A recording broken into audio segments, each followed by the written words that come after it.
Before we begin tonight, ask yourself this quietly. Where are you right now? Are you in your bedroom, the lights off, maybe listening with your headphones in, wrapped up warm beneath a blanket? Is it late at night, just past midnight? Or are you listening in the afternoon, trying to calm your mind before a restless nap? Take a second and whisper it to yourself, your city, your room, your time zone. Because where you are right now is exactly the point of this story finding sleep. In impossible conditions. Before we dive into tonight's Quiet War history, take a moment to subscribe to the channel if you haven't already. These calm but dangerous historical stories are designed for people like you, the ones who need something strange, deep, and utterly absorbing to relax the mind. Now lean back, close your eyes if you want to, and imagine this. You are not in your bedroom. You are standing on an airfield in England, 1943. It's cold. The wind is cutting through your flight jacket even though the wool lining is thick. Your boots are heavy, and your hands smell faintly of gasoline and leather. You've just returned from a 6-hour bombing run over Germany, and the weight of what you've done, what you've seen, and what you've survived is starting to sink in. But here's the problem. In less than 18 hours, you have to do it again. And before then, you have to find a way to sleep. That was the brutal and almost surreal life of a World War II bomber pilot, especially those in the RAF and USAAF stationed in England during the height of the European campaign. They weren't just flying. They were living in a bizarre cycle of adrenaline, guilt, fear, exhaustion, and the desperate hunt for a few hours of rest between missions. But how exactly did they sleep? That's not the kind of thing most war documentaries tell you. The standard history books are too busy counting aircraft or listing casualties to mention the strange, forgotten rituals of rest these pilots invented just to survive psychologically. Tonight, that's exactly what we'll explore. We're going to peel back the layers of quiet, hidden war history, the parts that happened not in the skies, but in the beds, bunks, and bomb shelters where pilots tried to close their eyes between death runs. And the truth is far stranger and more haunting than you might expect. Some pilots developed superstitious sleep routines, always removing their boots in the same order, always laying out their lucky charm before lying down, or whispering the names of their dead crewmates under their breath in the dark, hoping it would keep death away for one more day. Others couldn't sleep at all unless they first wrote a letter to someone back home, even if they never sent it. Some carried small bottles of whiskey or Benzedrine tablets, shifting between sedatives and stimulants just to manage the unmanageable. Some pilots shared beds because they said the body heat helped, but in reality, it was often about not wanting to be alone when the nightmares came. And those nightmares did come hard. Sleep wasn't just elusive. It was dangerous. Many pilots reported the same dream on repeat. Flak explosions frozen in midair, their hands stuck to the controls, engines flaming but never crashing. A kind of ghost loop they couldn't wake from. Psychologists at the time had no idea how to treat this, so pilots invented their sleep hacks. Some swore by sleeping in their flight suits, boots on, in case the base was bombed in the night. Others insisted on sleeping naked under scratchy military blankets because they claimed it cleared the mind of combat routines. One crew chief in the 100th bomb group was known to sleep with a rosary wrapped so tightly around his hand that it left marks the next morning, while another pilot stationed at RAF Molesworth kept a pocketful of coffee beans under his pillow knot to eat, but because he said the smell kept his brain tethered to reality when the dreams tried to take him too far. But perhaps the strangest part of all was the way time itself shifted for these men. Between missions, hours stretched and contracted. You might return from a mission at 5 a.m., soak in a tin bathtub for 5 minutes, try to eat powdered eggs and burnt toast in the mess hall, and then realize you've got exactly 4 hours before a next briefing. That 4-hour window was when sleep became a battlefield of its own. Do you risk napping? What if you sleep too deeply and miss roll call? What if you lie down and can't sleep at all, knowing you're flying again tonight?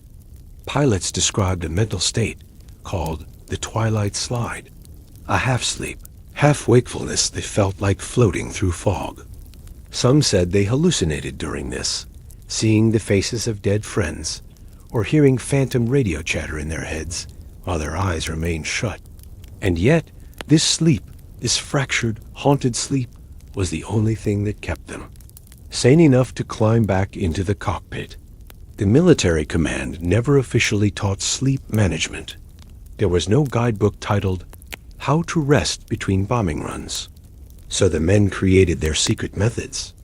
Some walked for miles in the rain before trying to nap, hoping to cool their bodies and calm their nerves. Others refused to speak after landing, saving all their mental energy for the moment when they could finally close their eyes. And then there were the letters, always the letters. Pilots wrote to wives, girlfriends, mothers, sometimes to no one at all, just to unload the weight of memory before trying to rest. One pilot famously mailed his unopened letters back to himself, using sleep as a kind of time capsule. If he lived through the mission, he'd read what he'd written before the last flight. If he died, the unopened letters would rot in his footlocker. This quiet ritual became part of the mental preparation for sleep in the bomber barracks. It's important to understand that these weren't normal soldiers. Bomber pilots had some of the highest casualty rates in the entire war, especially in the early years before long-range fighter escorts existed. In 1943, the average life expectancy of a bomber crewman in the 8th Air Force was just 11 missions. Many pilots never made it to 12, so sleeping between runs wasn't just about resting the body. It was about gambling with time, making peace with the possibility that you might never wake up, or worse, that you'd wake up and have to do it all again. Some pilots slept deeply out of sheer exhaustion, snoring in cold wooden huts while rain ticked against tin roofs. Others lay awake for hours, staring at the ceiling, counting the cracks in the plaster, reciting the mission order in their heads until it blurred into nonsense. And yet somehow, they all managed to fly again the next day. They climbed into those freezing, rattling B-17s and Lancaster bombers, engines howling, breath fogging in the cockpit, minds dulled or sharpened by whatever strange sleep they'd managed to get. The story of how they did that, how they found sleep between bombing runs, isn't just a footnote in military history. It's a forgotten battlefield of its own, one we're going to explore in detail over the next 2 hours. In the chapters ahead, we'll go deeper into the personal diaries, the secret letters, the whispered ritual, and the midnight confessions of pilots who lived in this strange limbo between missions.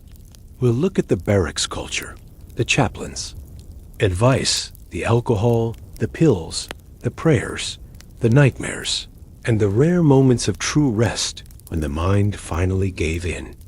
So if you're ready, stay with me. Don't leave now. The next part will take you inside the bunkhouses themselves, the cold, dimly lit places where men closed their eyes and tried to escape the sky. But for many of them, the sky followed them into their dreams. Imagine the door creaks open and you step into the dim barracks of an RAF airfield in the dead hours between bombing runs. The building is cold, built quickly and cheaply, just a wooden hut really, with thin walls and windows that rattle when the wind presses against them.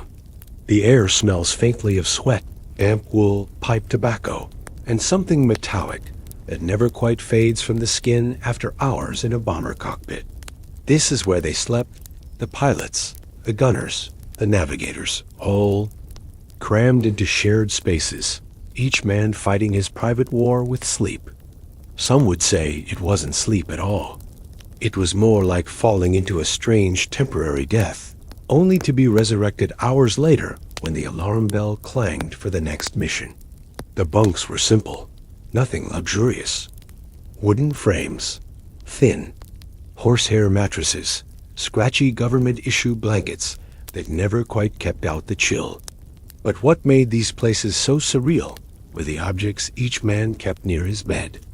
Walk down the row of bunks, and you'd see them. A photograph tucked into the frame of the bed, a girl in a 1940s dress smiling in black and white. A half-eaten chocolate bar, saved from a Red Cross package and rationed like gold. A silver flask filled with whiskey or something stronger. A pair of dog tags is draped over a nail. A book of poetry, barely opened but always nearby, as if proximity to softer words could protect a man from the harder reality outside. These weren't just personal effects. They were talismans, pieces of home carried into the twilight zone, between life and death. And in these cold huts, the act of sleep became a ritual, half psychological and half physical. Pilots developed strange little ceremonies to coax themselves into unconsciousness. Some would undress methodically, always in the same order: helmet first, then gloves, then boots. Others would leave their clothes on, lying back fully dressed, flight jacket zipped, boots laced, as if they weren't sure they wanted to commit to the vulnerability of sleep. Some men slept with their eyes half open, a side effect of exhaustion combined with paranoia. One pilot from the 305th Bomb Group was known to sleep gripping a pencil in his hand because he said if he died in his sleep, he wanted to die holding something. Another refused to sleep without stuffing cotton in his ears, not because of the noise in the barracks, but because he said it kept the engines out of his head. The engines. That was a common theme. Even after they landed, pilots swore. They could still hear the drone of 4 radial engines vibrating in their skulls, a phantom echo that wouldn't go away. This condition, what we'd now call auditory hallucination, was part of the reason sleep was so difficult. Some men said the only way to silence the ghost engines was to drink. Others relied on sleeping pills, rationed carefully but swapped, like currency between friends. Benzedrine was handed out before missions to keep pilots alert. But after the flight, the trick was to come down from the stimulant in time to rest. This led to dangerous experiments, pilots mixing whiskey with sedatives or staying up until their bodies collapsed from exhaustion, hoping sheer physical burnout would override the mind's refusal to rest. And then there were the conversations, the strange, whispered talks that happened in the darkness of the barracks. Just before sleep, some men shared secrets. Others confessed things they couldn't say in daylight. There were nights when pilots would lie on their backs, staring at the ceiling, quietly counting how many missions they'd flown, how many remained before they reached the mythical number required to go home. In the U.S. Army Air Forces, a standard tour of duty was 25 missions in 1943, later raised to 30 and beyond. The problem was, very few survived long enough to complete them. So sleep became a countdown, each nap another ticked toward a possible end. The barracks weren't silent either. There were coughs, murmured prayers, occasional sleep talkers calling out in dream panic, reliving moments over the Ruhr or Berlin. Some men snored, others whimpered, and a few would sit bolt upright in bed, gasping, convinced they were still in the sky. One man from the 100th Bomb Group kept a notebook under his pillow, scribbling down fragments of his nightmares the moment he woke. His entries are haunting, falling slowly, watching my plane above me. The flak clouds look like black flowers. I am not afraid in the dream, only cold. Another entry reads, saw Tom again, the way he looked after the crash, but he smiles now, always smiles. These dreams weren't isolated incidents.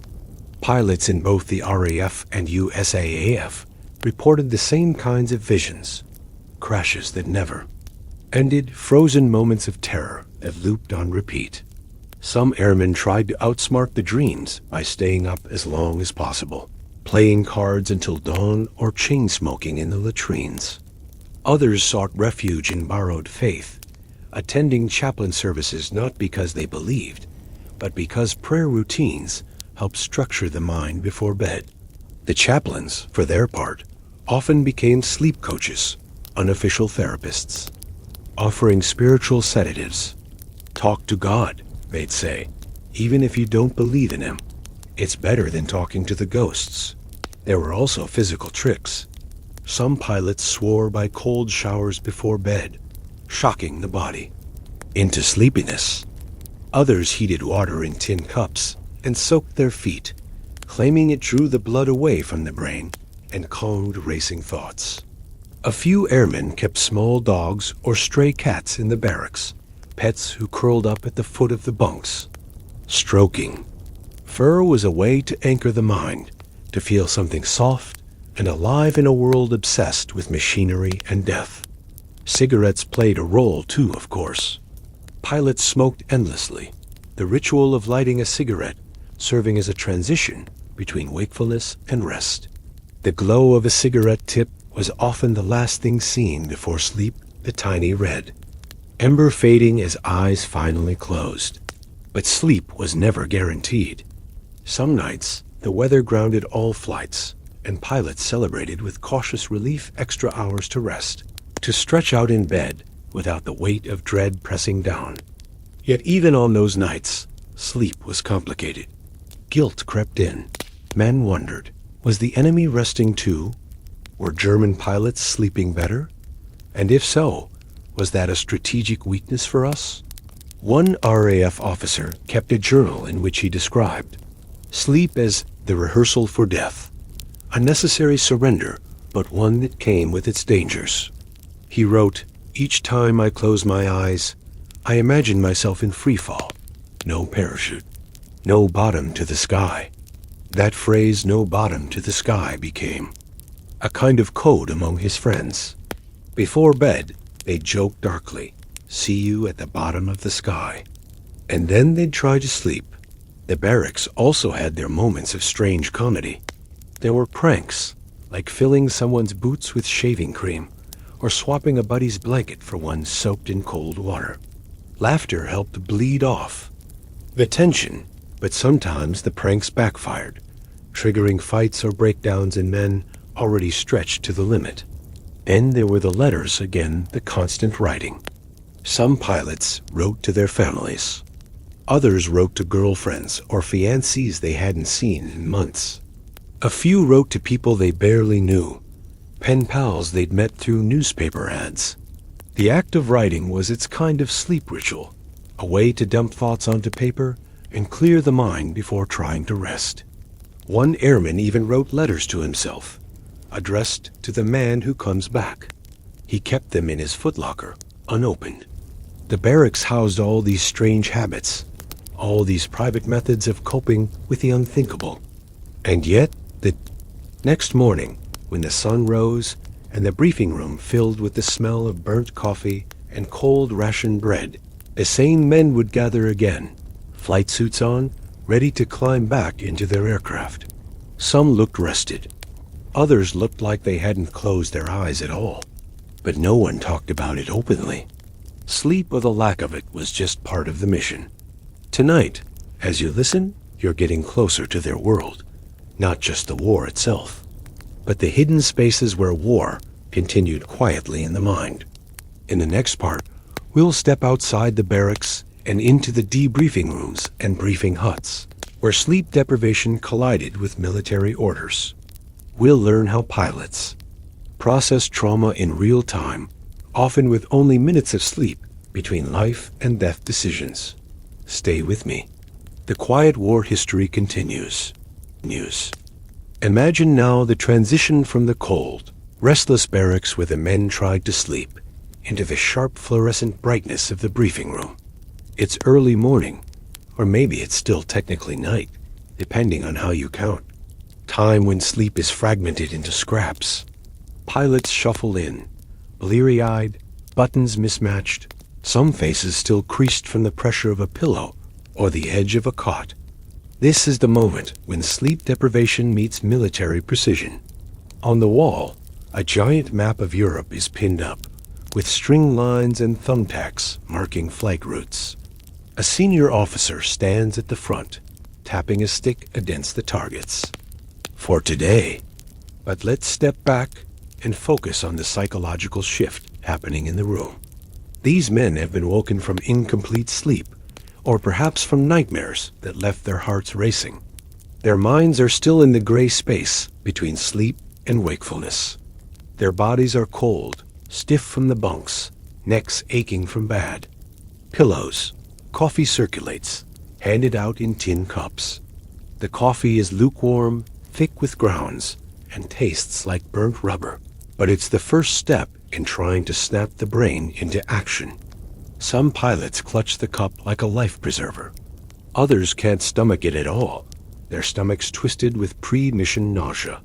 A few chew on gum, not for the taste, but for the motion chewing helps wake the mind, keeps the jaw from clenching. Too hard. The officers begin the briefing, their voices flat, mechanical, as if reading from a script, because in many ways they are. Weather reports come first: cold fronts, wind speeds, and cloud cover over the target. Then come the enemy defenses. Flak batteries near Frankfurt, fighter squadrons stationed in Lille. The men listen, or at least they try to, but their sleep-deprived minds drift. Some stare at the floor, blinking slowly, eyelids heavy. Others doodle in the margins of their mission papers, tiny drawings of planes, bombs, or sometimes meaningless patterns, just to keep the pen moving. There's a strange phenomenon that happens here. One psychologists now call microsleep. A pilot may drift off for half a second, eyes open, brain flickering in and out. It's not sleep in the traditional sense. It's a survival mechanism. The body forces tiny shutdowns to avoid complete collapse. In the briefing room, this happened constantly. A pilot would be looking directly at the map, but miss entire sentences. Another would wake suddenly from a head nod, realizing he'd lost. 2 or 3 seconds, a terrifying gap when life and death details are being given. But no one admits it aloud. Sleepiness is seen as weakness, even though everyone is fighting the same battle against exhaustion. The commanding officer continues, outlining the bombing altitude, the formation pattern, and the radio call signs. He points to the flak zones, the areas where German anti-aircraft fire will be most concentrated. Some men try to memorize the locations. Others, secretly, don't bother. They know from experience that the map never matches reality once. You're in the air. The final part of the briefing is usually the most surreal. The chaplain comes forward, standing stiffly beside the officers, and offers a quick prayer. It's not mandatory, but most men bow their heads, if only for a moment. Some do it out of faith. Others do it out of habit or superstition, or because. Closing their eyes for even 5 seconds feels like a small mercy. There's a moment of silence, and in that silence, you can almost hear the collective exhaustion humming in the room. His heart was beating too fast. Hands gripping pencils too, tightly. Minds rehearsing death scenarios while pretending to listen. After the briefing, the men shuffle out to the flight line. Outside, the cold air hits them like a slap, but it's a relief. The shock of cold wakes the senses in a way coffee never can. Ground crews are already warming up the engines. Mechanics in grease-stained overalls move like ghosts in the fog, checking propellers, fueling tanks, and loading bombs. Pilots do their pre-flight checks, but here's the thing most war stories leave out. Many of them are doing this on barely 2 or 3 hours of broken sleep. Some haven't slept at all. They've gone from the barracks to the briefing room, to the flight line in a state of semi-conscious autopilot. Their hands perform the motions, but their minds are floating somewhere between fear, fatigue, and ritual. They check the control surfaces, test the radios, and strap themselves into harnesses. Some murmur private words to the airplane itself, calling the bomber she, as if the machine were a living companion. One pilot from the 379th Bomb Group had a tradition of patting the dashboard and whispering, "Take me home again." It wasn't prayer. It was a pact between man and machine. But the lack of sleep makes everything heavier. Climbing into the cockpit feels like moving underwater. The flight suit is heavier. The oxygen mask pinches harder. The checklist feels longer, even though it's the same every time. A navigator might yawn so deeply his jaw pops. A gunner might close his eyes for a moment, too long while loading ammunition belts. These are not lazy men. They are simply exhausted beyond normal human limits. The engines start up, one by one, and the air fills with vibration. It's a sound you feel in your teeth. The pilots exchange glances, but no one talks much now. Words take energy. Silence is easier. Some men suck on barley sugar candies, not for the sweetness, but because the act of sucking keeps their minds focused, keeps saliva flowing in dry mouths before the cold air at altitude freezes everything. In these moments, just before takeoff, some pilots experience what they later described as pre-death sleep, a bizarre, calming sensation that the mind uses to cope with the impossible. It's not actual sleep, but it's close a mental float, a soft detachment from the body, as if they're watching themselves from outside. The psychologist Viktor Frankl later called this delusional reprieve, a moment when the brain pretends everything is normal to protect itself from trauma. For the bomber pilots, it happened between the barracks and the cockpit. Some said it was the only time they felt truly peaceful, that brief numbness just before the engines roared and the wheels left the ground. Once airborne, the cold wakes them again, but sleep remains a shadow at the edge of their minds. Some men yawn uncontrollably at altitude, not from boredom, but because their bodies are trying to force rest. The droning engines, the vibration of the fuselage, the cold oxygenated air, it all creates a surreal sensory mix that mimics sleep even while flying a mission. Pilots sometimes slipped into trance states, eyes open, hands on controls, but minds blank, moving through sky and cloud like ghosts. This is not something you see in war movies. Hollywood doesn't show you the moments when a pilot forgets. For 3 terrifying seconds, where he is mid-bombing run, eyes glazed, brain flickering back and forth between dream and reality. But it happened often. There were reports of pilots who couldn't remember entire sections of a mission, a form of dissociation caused by exhaustion. And still, they performed the tasks. They dropped the bombs, they navigated home, they landed the aircraft. The body continued, even when the mind was elsewhere. Upon landing, the process reversed. Men climbed out of their planes, legs trembling from cold and fatigue. Ground crews cheered or clapped them on the back, but the pilots often looked dazed. As if waking from a sleep they never consciously entered. They walked back to the debriefing hut in silence, peeled off flight gear, and sat down with pencils to write mission notes. This is where the strange cycle continued. The officers asked questions. How was the flak? How many enemy fighters? Did you hit the target? But sometimes the answers were fuzzy because the pilots couldn't remember. Sleep deprivation does this.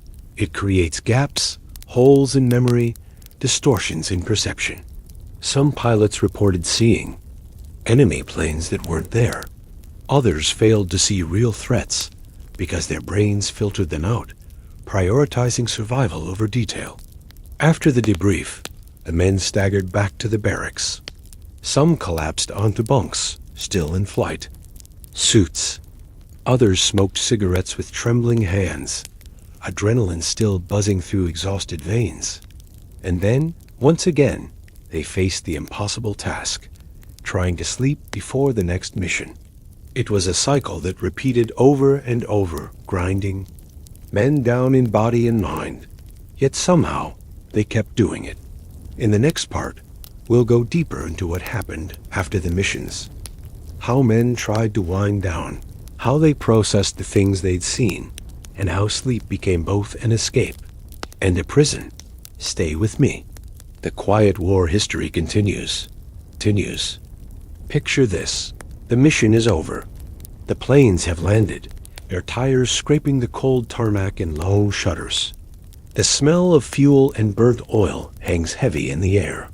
Propellers wind down slowly, their spinning blades slicing the fog one last. Time before falling silent. But for the pilots and crews, the silence after a mission isn't relief. It's something stranger, more dangerous. Their bodies are back on solid ground, but their minds are still thousands of feet up, somewhere, over enemy territory, caught in that surreal mental loop of life and death decisions. This is the part of the war no one talks about. The moments after the action, when adrenaline drains away and sleep comes rushing in, but not always in the way you'd expect.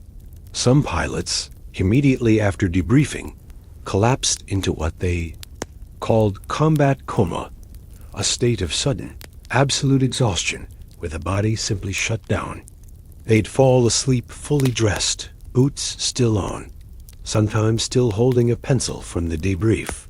Their minds had been stretched to the limit, and once the danger was over, the brain let go, dropping them into unconsciousness like a marionette with cut strings. But for others, sleep wasn't so simple. Some men were trapped in the jittery afterburn of adrenaline, too wired to rest, their hearts racing, hands still shaking from the controls. They paced the barracks or sat outside smoking, eyes glazed, staring at the horizon as if expecting the enemy to appear out of thin air. For them, the mission didn't end when the plane landed. Their minds replayed every second in a brutal loop. The flak bursts, the engine noises, the faces of friends, the near misses, the split-second decisions that could have gone either way. Sleep became a complicated negotiation between memory and fatigue. Some pilots tried to force sleep immediately, burying their faces in pillows, clutching at blankets, hoping the body would override the mind. Others avoided sleep altogether, terrified of the dreams that waited for them if they closed their eyes. One gunner from the 91st Bomb Group reported that he would spend hours after a mission just staring at his own hands, watching them tremble, convincing himself he was still alive. He said the worst part wasn't the mission itself. It was the moment after, when he realized he had to live with the memory of it. And yet, somehow, they found ways to cope. Some turned to alcohol, pouring whiskey or gin into tin mugs, drinking until the edges of the day blurred. There were rules about drinking, of course, but rules bent easily at bomber bases, where mortality rates were sky high. Chaplains often looked the other way. Medics sometimes provided sedatives unofficially, knowing full well the mental toll their way. Patients carried. In some squadrons, it became a quiet tradition to toast the empty bunks, the spaces left behind by those who hadn't come back. Men would raise their glasses, murmur a few words, and drink in silence. This ritual, morbid as it sounds, actually helped some pilots sleep. It gave a sense of closure to the day, a boundary between mission and rest, life and death. But for others, sleep was elusive, no matter how much they drank. They lay in bunks, eyes open, staring at wooden ceilings or canvas tent walls, listening to the sounds of the base at night, distant engines, a cough from the next bed, the rustle of someone rolling over. The mind played tricks in those moments. Some pilots reported hearing phantom explosions, flak bursts that weren't there. Others felt the ghost vibration of aircraft beneath them, as if the ground itself had become a bomber's fuselage. This condition had no official name at the time, but modern psychologists might call it combat echoa phenomenon, where sensory experiences from high-stress events replay themselves involuntarily. Sleep, in this context, became both necessary and dangerous. Without it, pilots would collapse. But with it came the risk of nightmares so vivid they felt like reliving the mission again and again. One navigator described his dreams as rehearsals of death, moments frozen in time, engines on fire, maps blown away, friends disappearing into smoke. And yet, despite this, the body still craved rest. So the men developed rituals to coax sleep from the jaws of trauma. Some wrote letters, pouring out the day's events onto paper, not necessarily to send, but to offload the weight of memory. Others read books by candlelight, mouthing the words silently to themselves, using literature as a mental shield against the images behind their eyelids. A few played music on scratchy phonographs, classical records, swing tunes, anything that provided rhythm and order in contrast to the chaos of the sky. There were even cases of pilots learning to hypnotize themselves, using breathing techniques picked up from medical pamphlets or old wives' tales. Breathe in for 5 counts, hold for 3, exhale for 7. Repeat. Some men swore by this method, saying it allowed them to drift into a trance-like state where sleep came without dreams. And then there were the communal strategies, the group, methods of managing sleep and sanity. Card games, poker nights, shared cigarettes on the steps of the barracks. Humor played a role too. Laughter, even dark humor, helped release tension. Men joked about the weather, the food, and the absurdity of military bureaucracy. They teased each other, told stories, and sometimes invented entire alternate lives where they were back home running shops or fishing by a lake. These shared moments of normalcy acted as mental anchors, pulling the mind back from the edge of combat reality into something gentler. But the specter of the next mission always loomed. As soon as the weather cleared or the intelligence reports came in, the cycle would start again. Briefing, flying, landing, debriefing, trying to sleep. The repetition wore men down, grinding their minds into strange shapes. Some developed tics blinking too often, tapping fingers in rhythm. Others spoke in their sleep, muttering coordinates or radio call signs.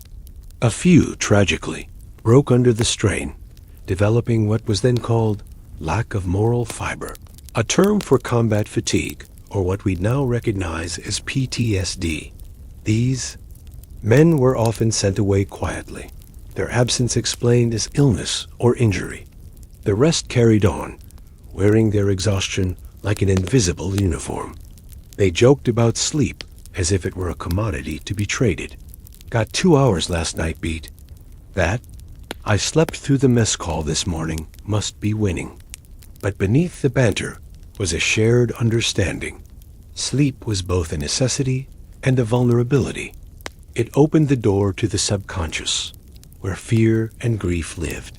And yet, without it, they couldn't function. They couldn't fly. So they walked this tightrope every day, balancing on the thin line between too little sleep and too much memory. For some, the solution was routine. They made their beds with military precision, even if they knew they'd mess them up within minutes. They folded their uniforms neatly, polished their boots before lying down. This created a sense of control, a small victory over chaos. For others, the solution was surrender. They let go completely, collapsing into sleep whenever and wherever possible. On benches, on the floor, even leaning against walls during lulls in activity. One pilot famously fell asleep mid-conversation, standing upright, eyes closed, still, nodding as if listening. These micro-naps became part of the rhythm of base life. And through it all, the war continued. The planes kept flying, the missions kept coming, and the men kept finding ways to rest, recover, and rise again. In the next part, we'll explore the impact of this sleep cycle on the body and mind, how chronic exhaustion rewired the brains of these pilots, changing them forever. We'll look at the medical reports, the hidden symptoms, and the long-term effects no one talked about at the time. Stay with me. The Quiet War history isn't over yet. Now imagine the long-term effects setting in, not just the day-to-day fatigue, but the deep, creeping exhaustion that rewires a man's body from the inside out. This was the part of the war no one wanted to discuss openly. How sleep deprivation wasn't just something to recover from with a nap. It changed who you were. It altered your brain, your reflexes, your memory, and even your personality. Pilots in World War II often found themselves trapped in a cycle of cumulative sleep loss, where each mission chipped away at their reserves until there was almost nothing left. And this wasn't just about yawning or feeling tired. It was about the brain entering survival mode, stripping away non-essential processes to conserve energy for flight, combat, and decision-making under stress. Scientists today understand how dangerous this is. Back then, they didn't. There were no official sleep studies on bomber crews. No psychologists are charting circadian rhythms or cognitive decline in real time. But the men themselves knew something was wrong. They felt it in their bones, in the way their hands sometimes trembled when tying laces or holding a coffee cup. They noticed it in the strange gaps in memory, forgetting a buddy's name for 5 minutes, or not remembering what day of the week it was. Some pilots lost track of time entirely, existing in a haze of missions, barracks, meals, briefings, sleep, nightmares, and more missions. Days blurred into each other like fog rolling over the airfield. This was especially true for the men flying missions back-to-back with minimal rest. The operational tempo often outpaced human limits, but the machines had to fly, so the men kept flying too. Their sleep was fragmented into strange, non-linear episodes. 2 hours here, 20 minutes there, a nap between meals, or a collapsed slump against a wall before roll call. The body adapted, but at a cost. Chronic sleep deprivation starts by attacking short-term memory, which is why many pilots struggled to recall basic instructions during briefings or forgot pieces of their routines. It also affects mood regulation. Men became irritable, snapping at friends over small things, whose boots were in the way, who snored too loudly, who took the last cigarette. Fistfights sometimes broke out in the barracks, not from real anger, but from nerves stretched so thin they snapped like old rubber bands. There were also the physical symptoms: blurred vision, slow reaction times, muscle twitches, and a constant sense of vertigo. Some pilots reported feeling like they were still flying, even when standing still, their inner ears so accustomed to turbulence that solid ground felt alien.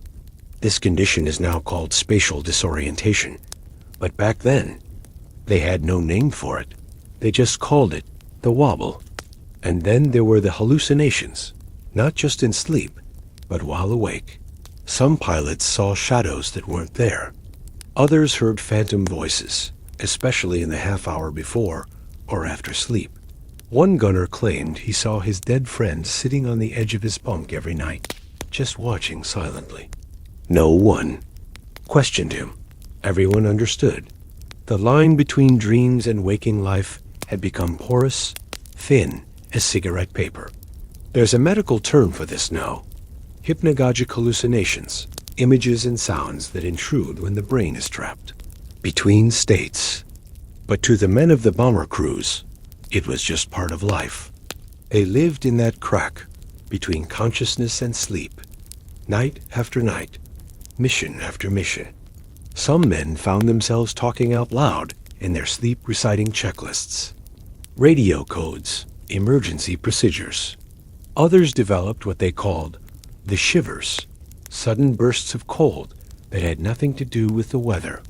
Doctors now know this was likely a stress response combined with sleep debt, disrupting body temperature regulation. Pilots described it as a cold sweat that came out of nowhere, soaking shirts and leaving them trembling. under blankets, even when the stove in the barracks was lit. But perhaps the most dangerous effect was something subtler, a creeping numbness, a flattening of emotion. Pilots who had once been sharp, witty, and full of life became quiet. Some stopped writing letters home. Others avoided friendships, refusing to get close to new crew members because they didn't want to mourn them later. This emotional shutdown was a defense mechanism, the mind's way of surviving when sleep and grief collided too many times. Commanders noticed, but rarely intervened. As long as the men flew the missions, the rest was ignored. There were no mental health breaks, no therapy sessions, just the cold cycle of rest, mission, repeat. But not all symptoms were psychological. The body broke down too. Immune systems are weakened, leading to more colds, fevers, and infections. Some pilots developed ulcers from the constant adrenaline spikes, followed by exhaustion. Others lost weight rapidly, their bodies burning calories even while sleeping, hearts pounding in their chests as if still dodging flak. A few experienced microstrokes, tiny bursts of blood vessel damage in the brain, caused by stress, high-altitude exposure, and sleep deprivation.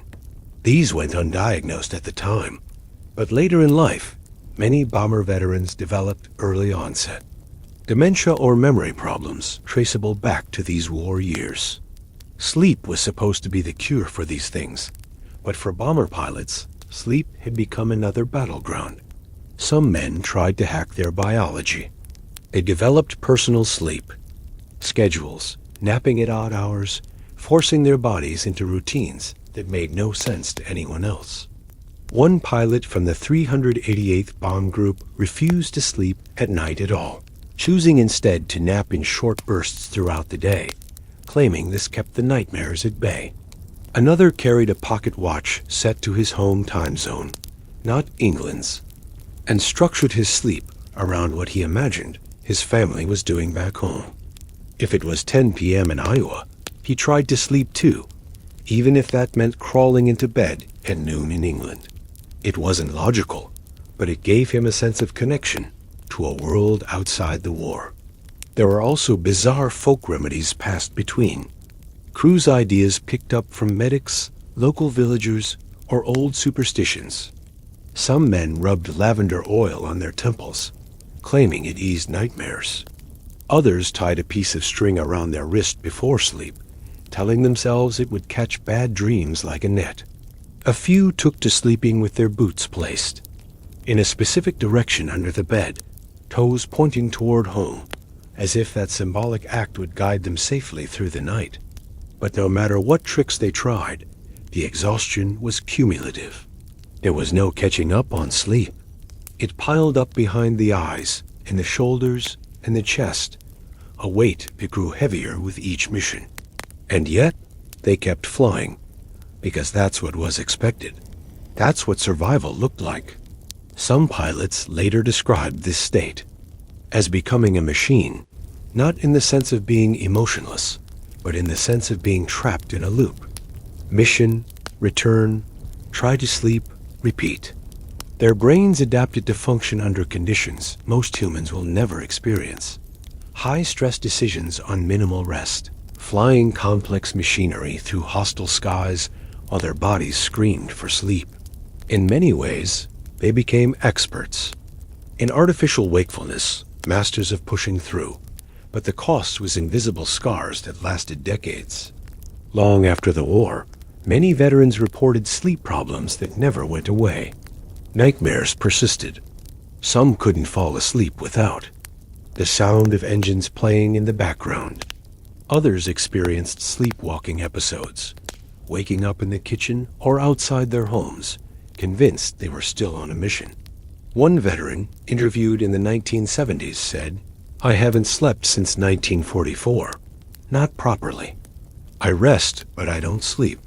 There's always a part of me listening for the engines." This wasn't rare. Entire generations of bomber crewmen carried this legacy. Their brains had been rewired by exhaustion, and sleep became something they both craved and feared. In the next part, we'll step back into the barracks and explore the strange communal psychology of sleep during wartime house shared rituals. Whispered stories and unspoken rules governed the way men tried to find rest. In a world of constant threat, stay with me.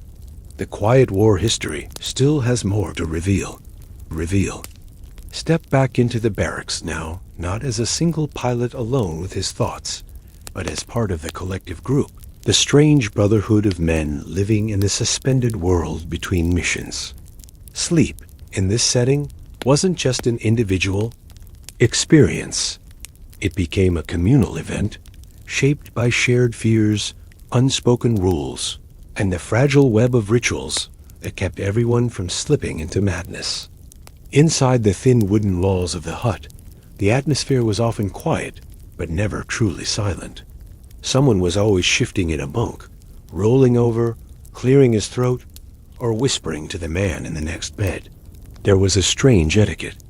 To this, a set of unwritten laws about when it was acceptable to talk, when you should pretend to sleep, and how to interact with a roommate caught in the nightmare loop. Most pilots understood that sleep wasn't really about rest anymore. It was about survival, in whatever form that took. So they built rituals together, small group habits that gave structure to the uncontrollable chaos of war. For example, there was the story-sharing tradition.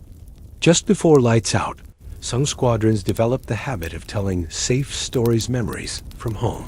Funny moments from training camp, tales of childhood adventures. The point wasn't entertainment. It was about anchoring the mind to something real, something distant from the death and destruction waiting in the sky. One pilot might talk about fishing with his father on a lake back in Minnesota. Another would describe the smell of his mother's kitchen, the sound of rain on the roof of his childhood house. These stories became lullabies of a sort, soothing the edges of fear and helping the mind detach from the war, if only for a few minutes. But there was also a darker side to the barracks psychology. Superstition played a huge role, and sleep was tied to it in strange ways. Some men believed that talking about tomorrow's mission before going to bed would jinx it, that saying the target aloud would increase the chances of dying. Others insisted on sleeping in the same position every night, believing that if they changed their routine, fate would notice. There were even cases where men swapped bunks after a crew member died, convinced that the bed itself carried bad luck. One squadron at RAF Thurley kept an unofficial rule: never sleep in the bunk of a man who'd gone missing. Leave it empty for at least a week, just in case his spirit came back looking for it. The barracks became a place where the line between the physical world and the mental world blurred. Men carved patterns into the wood of their bed frames, tracing the same shapes over and over before closing their eyes. Some kept lucky charms under their pillows, a girlfriend's scarf, a rabbit's foot, a religious medal. There were whispered prayers, not always directed at any specific god, but spoken into the darkness like insurance policies against the night. And when nightmares struck, the Brotherhood of Exhaustion had its code. If a man cried out in his sleep, no one mocked him. No one teased or called attention to it. Instead, the nearest bunkmate might quietly say his name, just once, softly, to bring him back to the room without making a scene. Some men learned to wake each other gently. A hand on the shoulder, a whisper, never shaking too hard, never flipping on a light. There was an understanding. Everyone in that room had nightmares. Everyone had ghosts. This communal silence around trauma was a survival tactic. They didn't talk about the worst dreams in the daylight. The barracks at night became a sacred space where the rules were different. Sleep, or the attempt at it, was treated with respect, even by the rowdiest crewmen. There were also shared jokes and rituals to diffuse tension before bed. Some squadrons had what they called the lucky sock ceremony. Before lights out, a man would pull out a pair of socks he claimed were lucky because he'd worn them on every successful mission. He'd wave them around dramatically, saying, "Bless us with another one, boys." It was ridiculous, but everyone played along because it gave them a moment of laughter, and laughter made sleep come easier. Other squadrons kept running bets on who would fall asleep first. A prize might be a chocolate bar or a cigarette, but the real reward was distraction turning sleep into a game rather than a threat. These small acts of shared humanity built a protective shell around the men, allowing them to face the next day without crumbling. The air inside the barracks was often heavy with unspoken grief. Empty bunks were the hardest part. When a crew didn't return, their beds remained untouched for a day or two, sometimes longer. Pilots walked past them without comment, pretending not to notice. Some bases left the blankets folded neatly, the pillows untouched, as if the missing man might come back any moment and need his spot. This silent ritual created a tension in the room, a ghostly presence that hovered just beneath the surface of sleep. But over time, the living adjusted. New men came in, took over the bunks, inherited the spaces of the dead. It was the natural rotation of war, and the barracks absorbed it without complaint. And then there were the blackout routines. Bases enforced strict blackout policies at night to avoid enemy air raids. This meant no lights, no glowing cigarettes near windows, no flashlights without special covers. Inside the barracks, this created a womb-like darkness where men fumbled their way to bed, whispered to each other in hushed tones, and lay awake staring into pitch black. Some found this comforting, a rare moment of stillness where no visual reminders of war intruded. Others hated it, trapped in the dark with their minds. But the shared experience of lying side by side in complete darkness bonded the men in ways few other things could. They breathed together, sighed together, and shifted in their bunks together. Sleep, when it came, often came in waves, one man drifting off while another stayed awake, the room oscillating between consciousness and unconsciousness like a tide. Some men developed night watch habits, not officially assigned but self-imposed. They stayed up late, keeping an ear out for bomb alerts or incoming calls, claiming they couldn't sleep anyway, so they might as well listen for trouble. These men became informal guardians of the barracks, the last ones to put their heads down, the first ones to wake if something went wrong. In the mornings, the ritual reversed.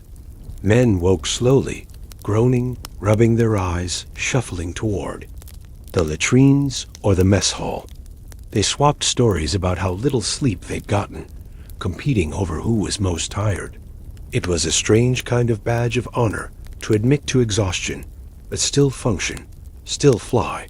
Sleep became a currency, traded in conversations like cigarettes or coffee rations. How many hours did you get? 3, maybe 4, but it was rough. I had nightmares again. Same one as last time. Did you try the socks under the pillow trick? And on it went, the same patterns, the same shared knowledge passed between men like contraband secrets. The barracks were a strange sanctuary, both a prison and a refuge. The walls were thin, but inside them, a different kind of war played out the day. Fight for rest, for relief, for a few stolen moments of peace before the engines started again. In the next part, we'll explore what happened when sleep broke down completely, when pilots hit the wall of exhaustion and commanders had to intervene, creating secret medical cases and quiet removals from duty to protect the rest of the squadron. Stay with me. The quiet war history continues. There's a point where even the toughest men break. In the world of bomber crews during World War II, this breaking point usually came not from wounds, bullets, or flak, but from something quieter, something slower, the cumulative erosion of sleep and sanity until the mind simply stopped working. Pilots could push themselves for days, weeks, sometimes months, but there was always a wall, and when they hit it, the consequences were both terrifying and carefully hidden from public view. These were the secret cases, the quiet removals from duty that no one wanted to talk about because they threatened the mythology of the fearless airman. But behind the scenes, commanders and medical officers knew the truth. Sleep deprivation was eating their pilots alive. The British called it lack of moral fiber, or LM, a euphemism that covered a wide range of breakdowns, from panic attacks to complete mental collapse. It was a brutal term, suggesting weakness of character rather than a physiological response to relentless trauma. Men who were labeled with LMF were often quietly removed from their squadrons, sometimes reassigned to menial jobs far from the front lines, other times hospitalized in remote locations where no one would see them. But if you looked closely at the bomber bases, you could spot the signs of men nearing that edge long before the label was applied. These were the men who couldn't sleep anymore, not properly, not at all. They lay in their bunks with eyes wide open, staring at the ceiling for hours, hearts racing, minds locked in loops of intrusive thoughts.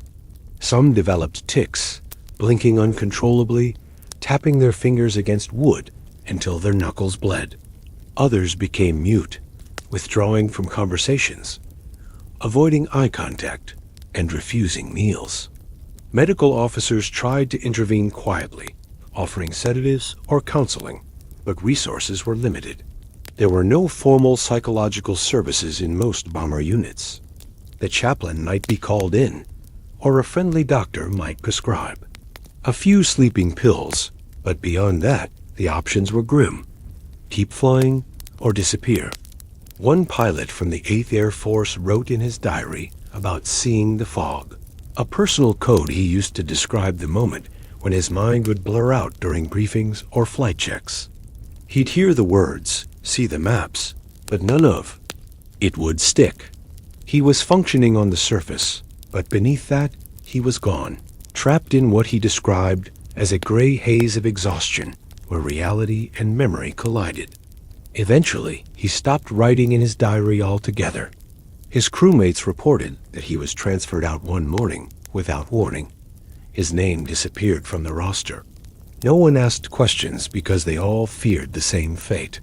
The military had a vested interest in keeping these cases quiet.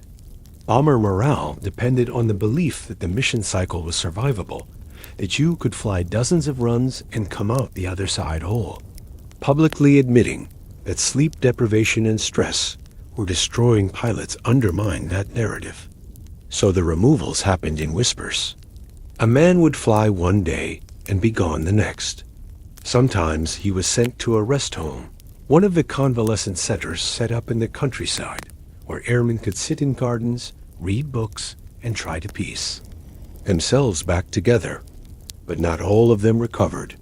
Some were sent home early, returned to their families with vague medical discharges. Others were shuttled to non-combat roles, managing logistics or training recruits far from the front lines. And then some slipped through the cracks entirely, their breakdowns never officially recorded. One navigator in the 381st Bomb Group reportedly locked himself in a latrine and refused to come out for 2 days. When he finally emerged, he claimed he couldn't remember how he got there. His friends covered for him, telling the commanding officer he'd had food poisoning. They got away with it because everyone understood the real reason, and no one wanted to see him punished for something so human. Sleep, or the lack of it, was at the core of these breakdowns. Chronic insomnia shreds the brain's ability to process information, regulate emotion, or perform complex tasks like navigating, bombing, or formation flying. But in wartime, this was treated as a personal failing rather than a medical emergency. Men who complained of sleeplessness were sometimes told to toughen up, to drink more whiskey before bed, or to take a walk around the perimeter until they felt tired. These solutions rarely worked. Some airmen resorted to self-medicating in dangerous ways, mixing alcohol with benzodiazepines or barbiturates, taking double doses of sleeping pills, or staying awake for days on end in the hope of crashing into sleep through sheer exhaustion. But the human brain has limits. Without proper sleep, pilots developed micro-symptoms that turned into macro failures. Memory lapses, hallucinations, vertigo, even momentary paralysis upon waking, a condition now recognized as sleep paralysis, but then dismissed as laziness or cowardice. Some men described hearing phantom radio calls at night, voices in their heads giving orders or calling out mayday signals. Others reported seeing flashes of light behind their eyelids, even in total darkness. A few experienced synesthesia, blending senses, smelling the cold, hearing the color gray, feeling sound waves in their skin. These weren't signs of weakness. They were neurological alarms, the body screaming for rest it couldn't get. Yet, the war machine kept turning. Commanders needed pilots. Planes needed to fly. So the men pushed through until they couldn't. And when they broke, the system quietly removed them. This process wasn't always cruel. Sometimes it was done with compassion, especially by officers who had flown missions themselves and understood the cost. A sympathetic commander might recommend a pilot for operational fatigue leave, a less stigmatizing label that allowed the man to disappear without disgrace. He'd be sent to a rest center in the English countryside, a stately home converted into a hospital, with gardens and tea rooms and soft chairs. There, under the care of medics and psychologists, he might sleep for days, finally collapsing into the deep, dreamless rest his body craved. But not all men came back from this rest hole. For some, the damage was permanent. Even after weeks, away from the front lines, they found they couldn't get through a full night without waking in panic, heart racing, soaked in sweat. Some developed lifelong insomnia, a shadow that followed them back into civilian life. Others struggled with what would now be diagnosed as post-traumatic stress disorder, though in the 1940s it had no proper name. Families noticed the changes. Wives and mothers wrote letters to the base, asking why their sons had stopped writing home. The men themselves often couldn't explain it. Sleep deprivation had rewired their brains, making simple tasks feel impossible. Even love letters became too much. The thought of describing daily life, of putting pen to paper, was overwhelming when their minds were trapped in cycles of exhaustion and dread, and so the silence grew. For those who remained in the squadrons, the removals were a warning. Everyone knew it could happen to them. Some made private pacts with themselves. If I start to crack, I'll hide it. I'll fake it. I'll smile through it. Others confided in close friends, promising to look out for each other, to cover for each other if the signs started to show. The brotherhood of exhaustion was real, and it was bound together not just by duty, but by fear of being seen as broken. And yet, the system couldn't function without these quiet removals. The men who stepped away, who disappeared from the bunks and the flight rosters, made room for the next wave of crews, the replacements who would take their place in the sky. It was a grim rotation, but it kept the war effort moving. No one wrote songs about these men. They weren't mentioned in recruitment posters or victory parades, but they were there, in the shadows of history, quietly falling apart so the mission could continue.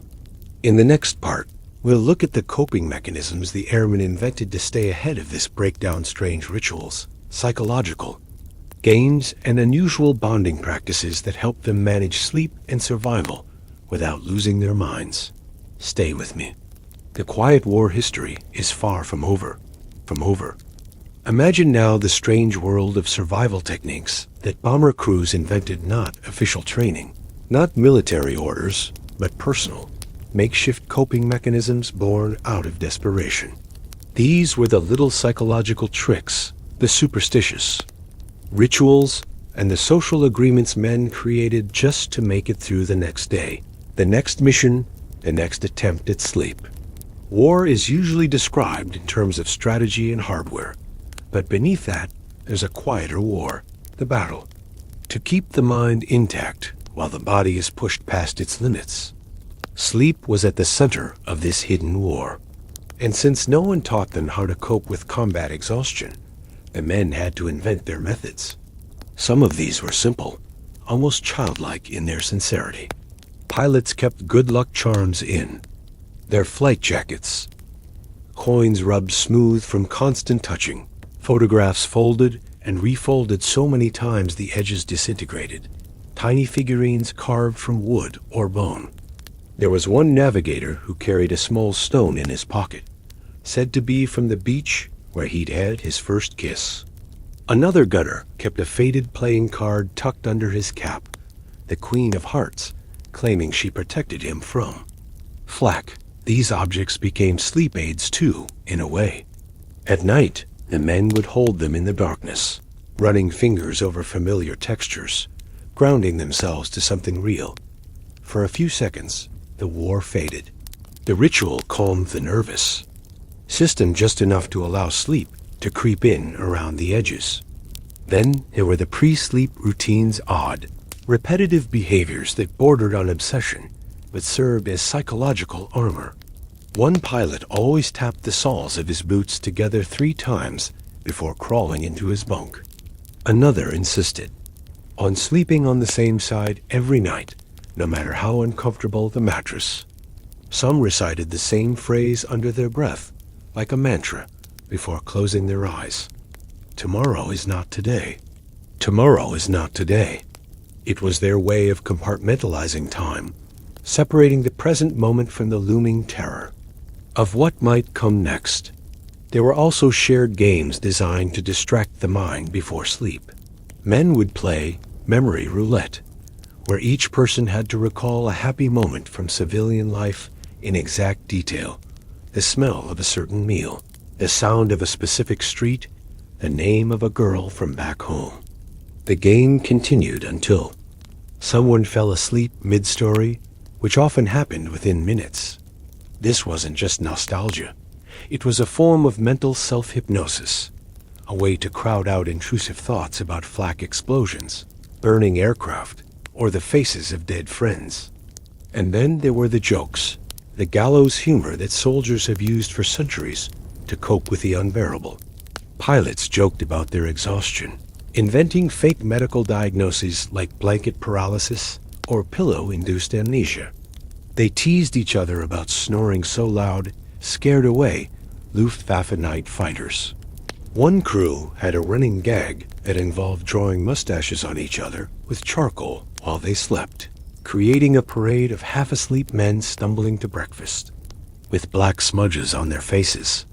It wasn't just for laughs, it was a bonding exercise, a way to remind each other that they were still human, still capable of playfulness, even while living under constant threat. Music played a role too. Many barracks had gramophones or radios, and the men developed shared playlists of sorts, unspoken agreements about what songs to play before bed. Some preferred soft jazz or swing records, associating the melodies with dances back home, dates at the canteen, happier times. Others chose classical music batch, WWII, anything that provided a sense of order and control. One squadron swore by listening to the same scratchy recording of Moonlight Serenade every night before lights out, claiming it acted like a lullaby, smoothing the transition from waking life into sleep. The ritual consistency mattered, more than the music itself. Predictable routines gave the mind a foothold in a world that was otherwise spinning out of control. Food rituals also emerged. Pilots often kept small stashes of chocolate, gum, or hard candy in their footlockers, saving them for pre-sleep moments. Chewing on a piece of candy in the dark was oddly comforting. It provided texture, taste, and a sensory break from the metallic, smoky air of the flight line. Some swore that the sugar crash helped them fall asleep faster. Others just liked the normalcy of it, a tiny rebellion against the rationing and regulation of military life. And then there were the dream swaps. This was perhaps one of the strangest coping mechanisms to emerge in the bomber crews. Some men, knowing that nightmares were almost guaranteed, made pacts with each other to trade dreams. Before bed, one man would say to another, "You take my dream tonight, and I'll take yours." It was symbolic, of course, but it gave the illusion of shared burden. If you woke up sweating from a nightmare, you could tell yourself, "At least it wasn't his dream. I carried his for a while." This mutual exchange of trauma, even in imagination, created a safety net of sorts, a shared understanding that no one had to face the night alone. Writing continued to be a major outlet. Pilots kept journals, scribbled notes, or wrote letters they never mailed. Some addressed their writings to dead friends, using the act of putting thoughts on paper as a way to process grief and fear. There were also group writing exercises. One barracks invented a nightly round-robin story, where each man added a sentence before sleep. The tales were often absurd, featuring talking animals, magical airfields, or time-traveling bombers. But the absurdity was the point. It allowed the mind to shift away from the rigid logic of war into the playful fluidity of imagination, a crucial step toward relaxation. Meditation techniques surfaced too, though no one called it that at the time. Men learned to focus on their breathing, counting inhales and exhales to steady racing hearts. Some visualized safe spaces, imaginary cabins in the woods, quiet beaches, childhood bedrooms untouched by war. These mental escapes became lifelines, practiced nightly until they became almost automatic. They weren't officially taught. They spread through whispered advice, trial and error, and the desperate need to find anything that worked. But perhaps the most powerful coping mechanism was the quiet pact most of these men made with each other: never let a buddy spiral alone. If someone was struggling to sleep, the others noticed.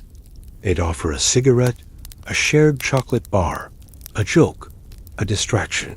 The brotherhood of the barracks extended into the realm of rest, creating a kind of collective sleep shield where everyone tried to protect each other from the worst mental cliffs.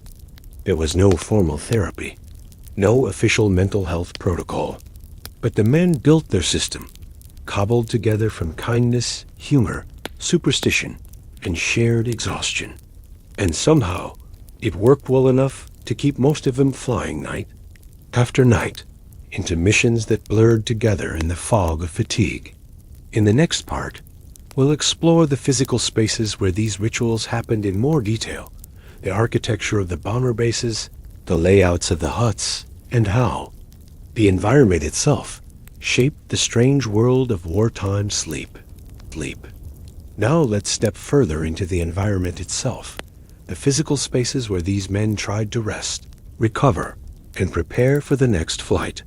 The layout of a bomber base wasn't designed for sleep, but for function. These were working military installations first, sleeping quarters second. Yet the geometry of the place, the cold huts, the cramped rooms, the rattling windows shaped the sleep lives of the pilots in profound and peculiar ways. Picture an RAF airfield in England during the war. From above, it looks like a scattered collection of rectangles and circles, long runways cut into farmland, aircraft hangars huddled on the periphery, barracks pushed into muddy fields or perched on the edges of nearby woods. The barracks were usually Nissen huts prefabricated, semi-cylindrical structures made of corrugated steel with thin wooden floors. They were cheap to build and fast to assemble, but terrible for insulation. In winter, the air inside the huts was cold enough to see your breath. In summer, the metal walls trapped heat, turning the space into an oven by day, only to become freezing again at night. The sound of rain on a Nissen hut roof was constant, like being inside a drum, the rhythmic tapping amplifying the men's thoughts as they lay in their bunks, trying to relax. Inside, the huts were cramped but organized. Wooden bunks lined the walls, sometimes stacked 2 or 3 high. Each man had a small personal space, barely enough room to sit on the edge of his bed and tie his boots. There were no real mattresses, just thin pads stuffed with straw or horsehair, covered in coarse blankets. The pillows were often improvised, sometimes made from rolled-up flight jackets or laundry bags filled with spare clothes. Each bed became a tiny island of personal ritual, decorated with photos, small talismans, or practical items like cigarettes and matches within arm's reach. A central stove or heater usually sat in the middle of the hut, surrounded by drying socks, gloves, and underwear draped over chairs or hung from lines strung across the ceiling. The heater rarely worked well. Fuel shortages meant it often went out during the night, leaving the men to huddle under blankets, shivering, bodies curled inwards for warmth. Some pilots claimed they slept better when the heater was cold because the shared misery reminded them they were still alive, that they still had bodies capable of feeling discomfort. In the corners of the hut were shared shelves and footlockers, crammed with gear, flight manuals, maps, letters from home, tins of shoe polish, and ration soap. The smell of the place was distinct, a mix of sweat, wool, leather, tobacco, engine oil, and sometimes the faint metallic scent of fear. The men barely noticed it after a while, but newcomers always commented on it. Above the bunks, there were often mosquito nets or canvas sheets, not for insects, but as makeshift privacy barriers. Some pilots hung scarves or towels to create the illusion of personal space, a way to carve out a moment of solitude before sleep. It didn't work. Of course, the sounds of snoring, muttering, and restless shifting filled the air regardless, but the visual separation gave the mind a small measure of peace. Light inside the huts came from dim bulbs strung along wires, sometimes flickering, often too weak to read by. At night, blackout curtains covered the windows, making the inside of the hut a shadow world where men whispered instead of speaking. The absence of light played tricks on the senses. Some men said they saw shapes moving in the corners of their vision, hallucinations born from exhaustion and the brain's tendency to fill in the gaps. The barracks weren't just sleeping spaces. They were psychological arenas with a battle between wakefulness and rest played out night after night. Outside the sleeping huts, the rest of the base followed a strict pattern. The mess hall was usually a separate building, serving hot food when possible, powdered eggs, toast, canned meat, and weak tea. For many pilots, eating was part of the sleep ritual. A full stomach made rest easier, though nerves often killed the appetite before a mission. After missions, men sometimes skipped meals entirely, collapsing into bunks still wearing their flight gear. Latrines and washrooms were often located a short walk away from the barracks. This meant nighttime bathroom trips involved stepping out into the cold, sometimes in the rain, navigating through mud or snow to reach a dimly lit building.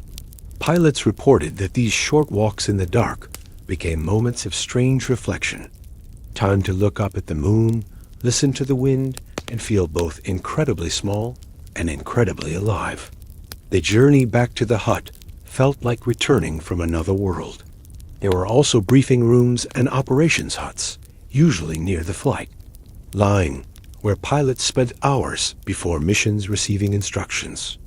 These spaces were brightly lit, crowded with maps, chalkboards, and models of aircraft formations. They were the places of sharp focus, where sleepiness had to be pushed aside. But after the briefings, the transition back to the barracks felt like stepping into another dimension, a soft, heavy world where the weight of exhaustion pressed down hard.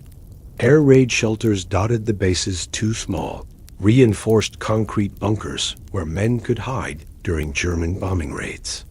Some pilots used these shelters as sleeping spaces when they couldn't relax in the barracks.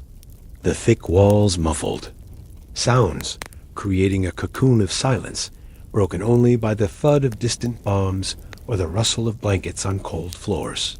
For some, these shelters became preferred sleeping spots, not because they were comfortable, but because they felt safer, more removed from the social energy of the barracks.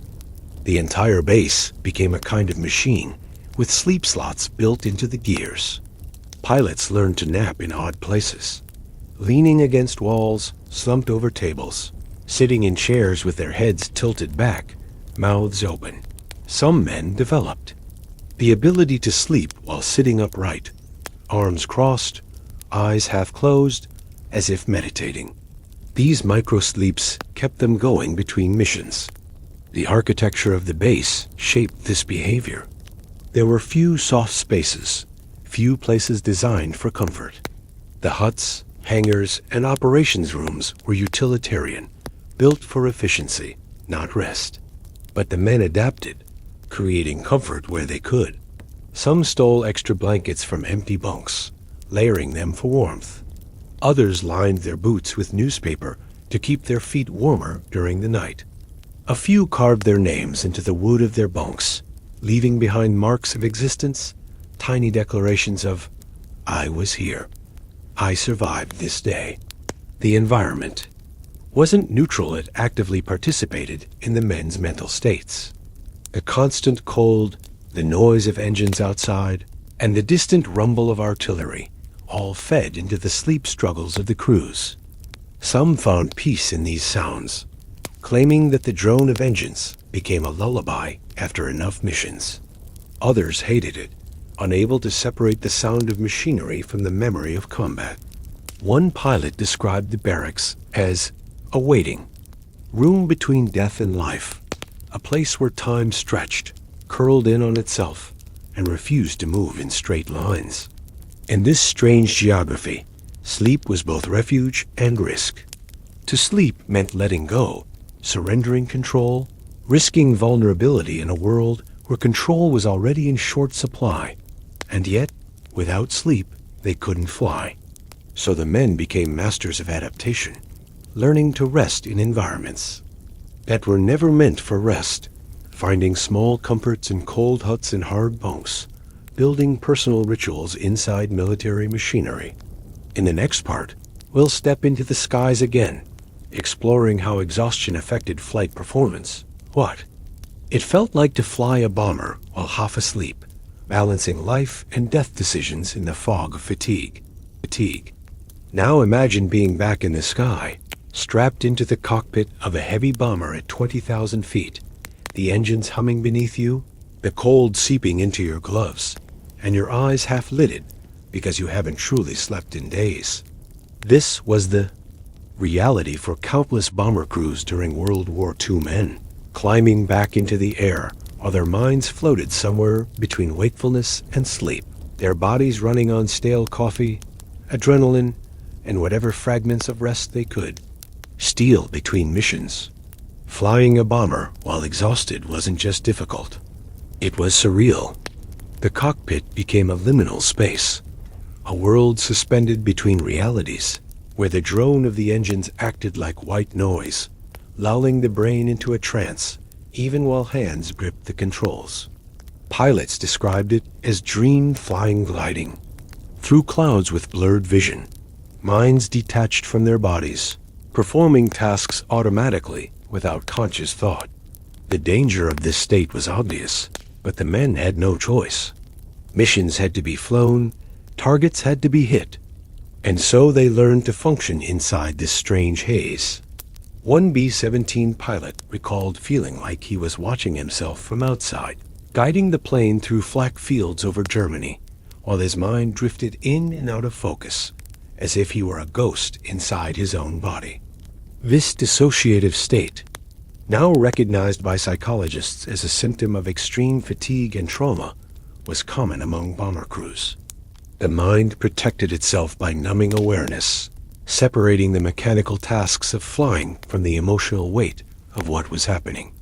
Men dropped bombs on cities they barely registered, navigated deadly air corridors while half asleep, and returned home with no clear memory of the details.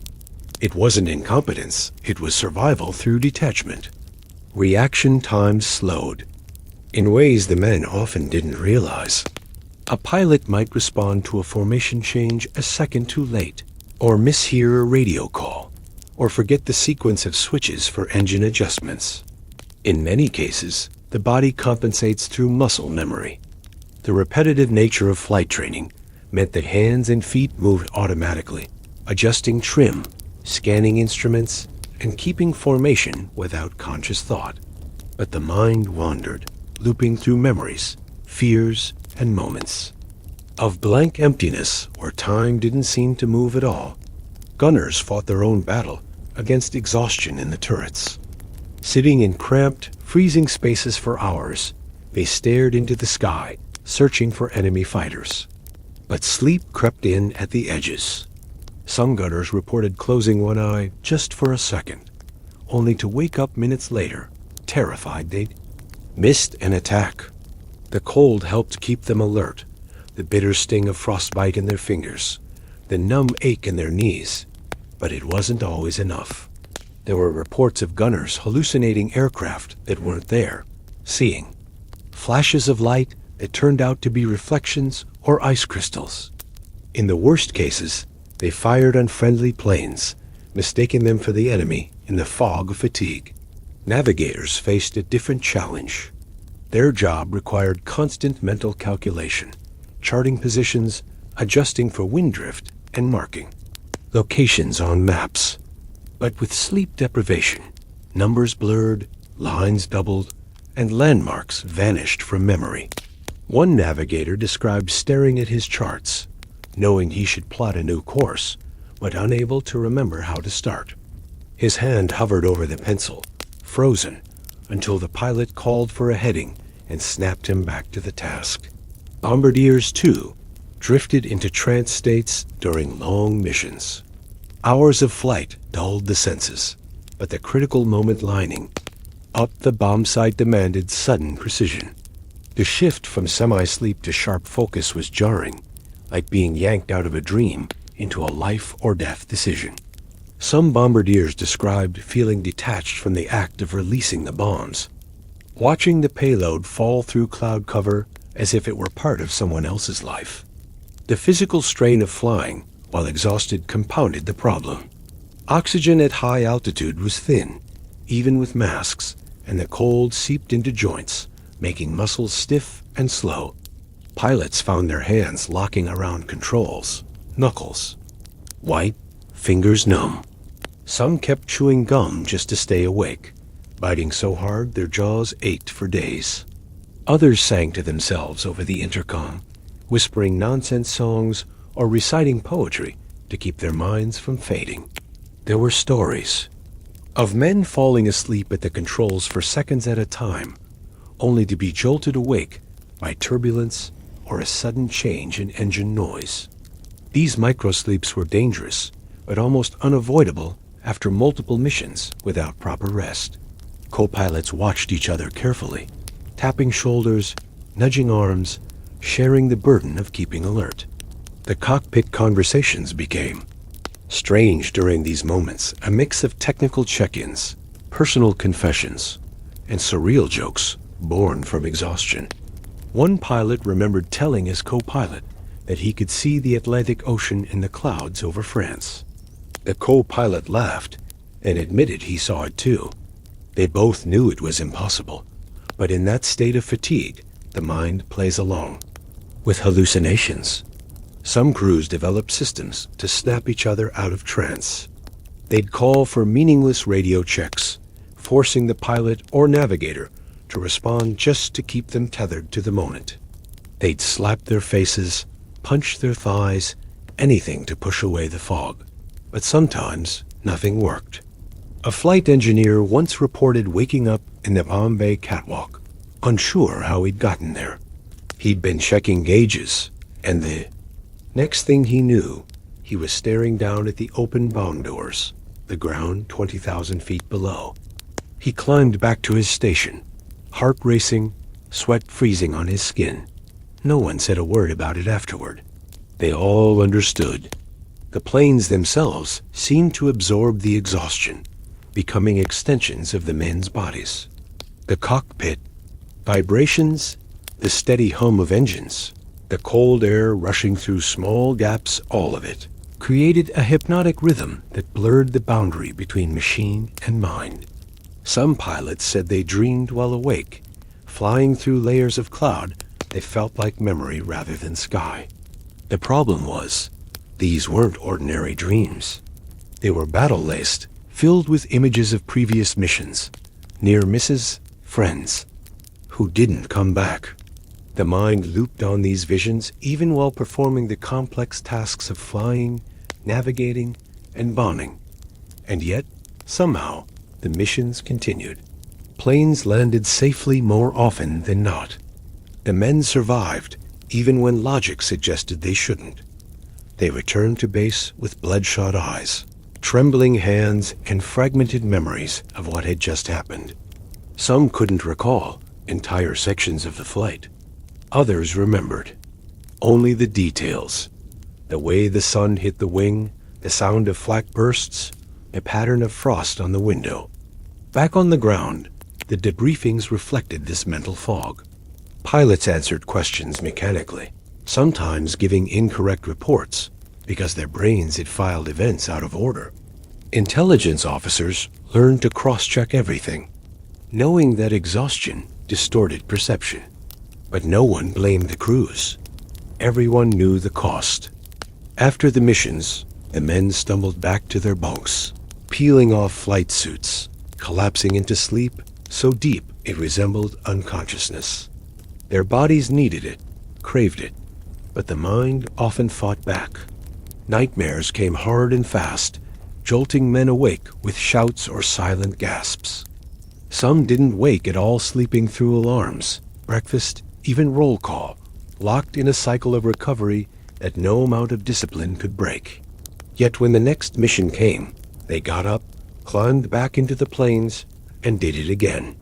In the next part, we'll explore the cultural myths surrounding these pilots, the media portrayals, the heroic images that ignored the reality of sleep deprivation and mental breakdowns, and how the men themselves navigated the gap between public perception and private suffering. Now imagine the split between the world the bomber crews lived in and the world the public believed they lived in, a gap so wide it was almost like two parallel realities. Back home, newspapers and newsreels painted the bomber pilots as larger than life. Heroes, fearless, stoic, always sharp, always ready, marching to their planes with smiles and perfect posture.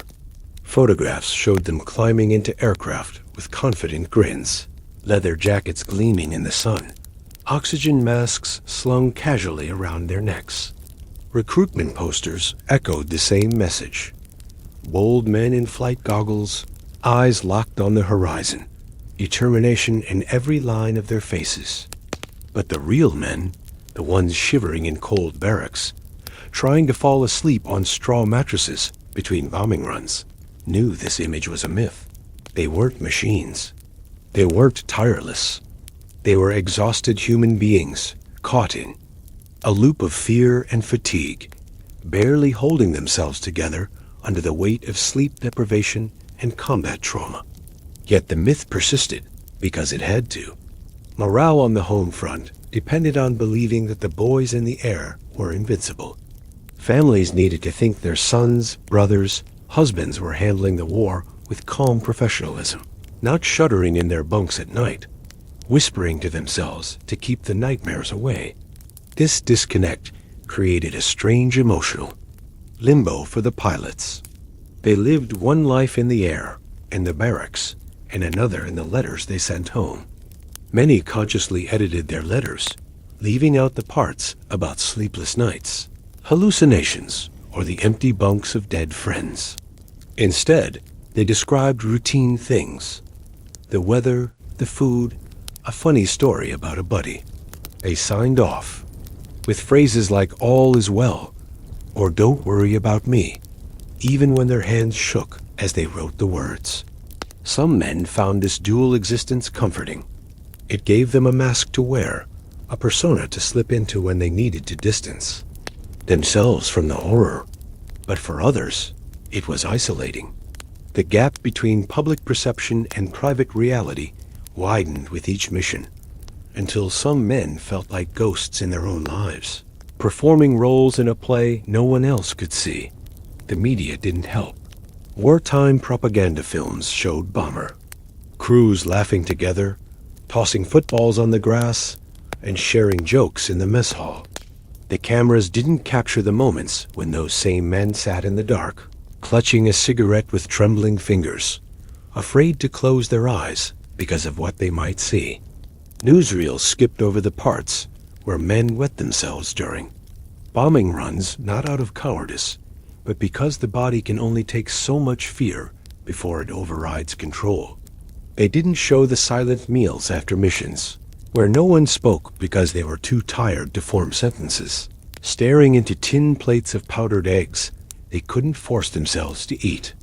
Instead, the world saw the clean, heroic version. The public wanted to believe in the glamour of the bomber pilot, a dashing figure in a flight jacket, cracking jokes before takeoff, always ready for the next mission.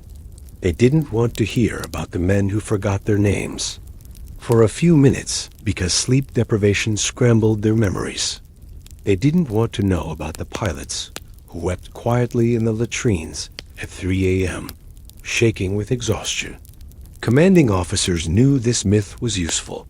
It kept recruitment numbers high, kept the factories running, and kept families writing supportive letters instead of panicked ones.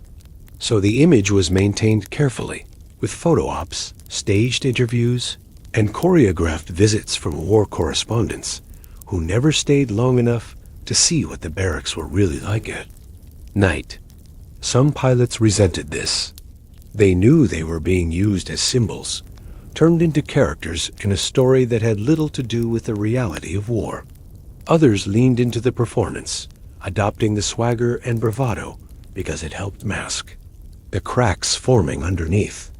In private, though, the conversations were different. Men spoke in hushed voices about the ghosts they carried, the dreams they couldn't shake, a constant hum of exhaustion in their veins.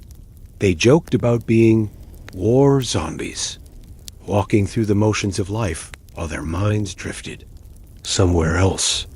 They compared notes on how to fake alertness during inspections, how to keep a steady hand on the controls when the body wanted to collapse.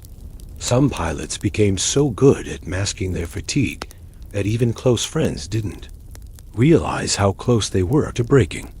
They practiced smiles in the mirror, rehearsed cheerful phrases for visiting officers, and hid the shaking in their hands by clenching fists in their pockets. But inside, the gap between the heroic image and the exhausted reality grew wider every day. This disconnect wasn't just a psychological burden, it had real consequences. Men started to question their sanity. If everyone said they were heroes, why did they feel like they were falling apart? If the public believed they were fearless, why did they wake up screaming in the night? Some blamed themselves, thinking they were weak for not matching the media image. They didn't realize that everyone else in the barracks felt the same way. The brotherhood of bomber crews became a silent agreement to carry this double life together. They told each other the truth in whispers, late at night, when the lights were off and no one else could hear. They admitted to the nightmares, the hallucinations, the moments of blank terror at 20,000 feet. But by day, they put the masks back on, walking to the flight line with the same confident stride the cameras loved to capture. The culture of stoicism was both armor and prison. It kept the men moving forward, but also trapped them in a cycle of silence. The fear of being labeled weak or unfit kept many from asking for help, even when they desperately needed it. They saw what happened to the men who broke, the quiet removals, the whispered diagnoses of lack of moral fiber. No one wanted that fate, so they pushed through, smiling for the photographers, while their minds drifted toward sleep in the middle of the day. The myth of the bomber pilot also affected how they interacted with civilians. When visiting towns on leave, they were treated like celebrities. Locals bought them drinks, asked for stories, and thanked them for their service. The men smiled and nodded, but inside, They felt like imposters. Some drank too much just to numb the dissonance, falling into barroom brawls or disappearing into dark corners of pubs to cry alone. Others retreated into silence, unable to reconcile the image of the heroic airmen with the reality of their frayed minds. And yet the missions continued. The bombers flew day after day, night after night, piloted by men who lived in this strange split-world heroes on paper, hollowed-out survivors in real life. The disconnect became part of the job, another weight added to the already heavy load of sleeplessness and combat fatigue. In the next part, we'll explore how this myth affected the long-term lives of the pilots, what happened after the war ended, when the cameras went away, and the exhausted men had to find new ways to sleep, in a world that no longer understood them. Now imagine the war finally ends, the missions stop, the planes no longer take off in formation. The bombing runs over Europe become history instead of routine. The bases empty out, the engines fall silent, and the airfields that once buzzed, with activity begin to rust and rot at the edges. For the bomber crews, this should have been the moment of relief, the long-awaited return to normal life.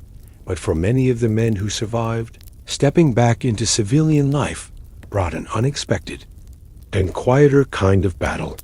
The exhaustion didn't disappear just because the war did. It followed them home like a shadow, clinging to their bodies and minds, showing up in small, relentless ways. For some pilots, the first few nights back home were the hardest. They tried to sleep in clean, soft beds in houses with no blackout, curtains, no engines humming in the background, no fellow crewmen breathing nearby in the dark. The silence was unbearable. Many of them reported that they couldn't fall asleep without the drone of aircraft engines in their ears, a sound so constant during the war that its absence felt like a threat. Some veterans left radios or fans running at night just to recreate the background noise of flight, needing that mechanical hum to trick their brains into letting go. Others lay awake in the dark, staring at ceilings, unable to shake the feeling that they were still in the cockpit, still flying, still waiting for the next burst of flak. Their families didn't understand. Wives, mothers, and fathers welcomed them home with smiles and parties, expecting the same boys who had left for war to return intact. But the men who came back were different. They carried sleep trauma like a second skin. Some had nightmares so vivid they would leap out of bed in the middle of the night, fists clenched, shouting coordinates or radio call signs into the darkness. Others slept with lights on, afraid of what their minds might show them if they closed their eyes in total blackness. A few couldn't sleep at all, developing lifelong insomnia that stretched on for decades after the last mission. There was no language for this in 1945. Post-traumatic stress disorder hadn't been formally named yet, and combat fatigue was something most civilians thought disappeared when the war ended. But for the bomber crews, the cycle of sleeplessness didn't stop when the bombing did. It became part of daily life. Some men couldn't hold jobs because they couldn't stay awake at normal hours. Their bodies were stuck in wartime schedules, alert at 3 a.m., exhausted at noon, unable to sink back into the rhythm of ordinary life. Others threw themselves into work compulsively, afraid that slowing down would let the memories catch up. They drank too much coffee, chain-smoked, and stayed busy to avoid stillness. But no matter how hard they tried, sleep remained a battleground. Marriage brought new complications. Wives who had waited faithfully for their husbands found themselves married to men who twitched in their sleep, who muttered about flak and formation flying, who woke up in cold sweats gripping the sides of the mattress as if it were the edge of a cockpit seat. Intimacy became complicated.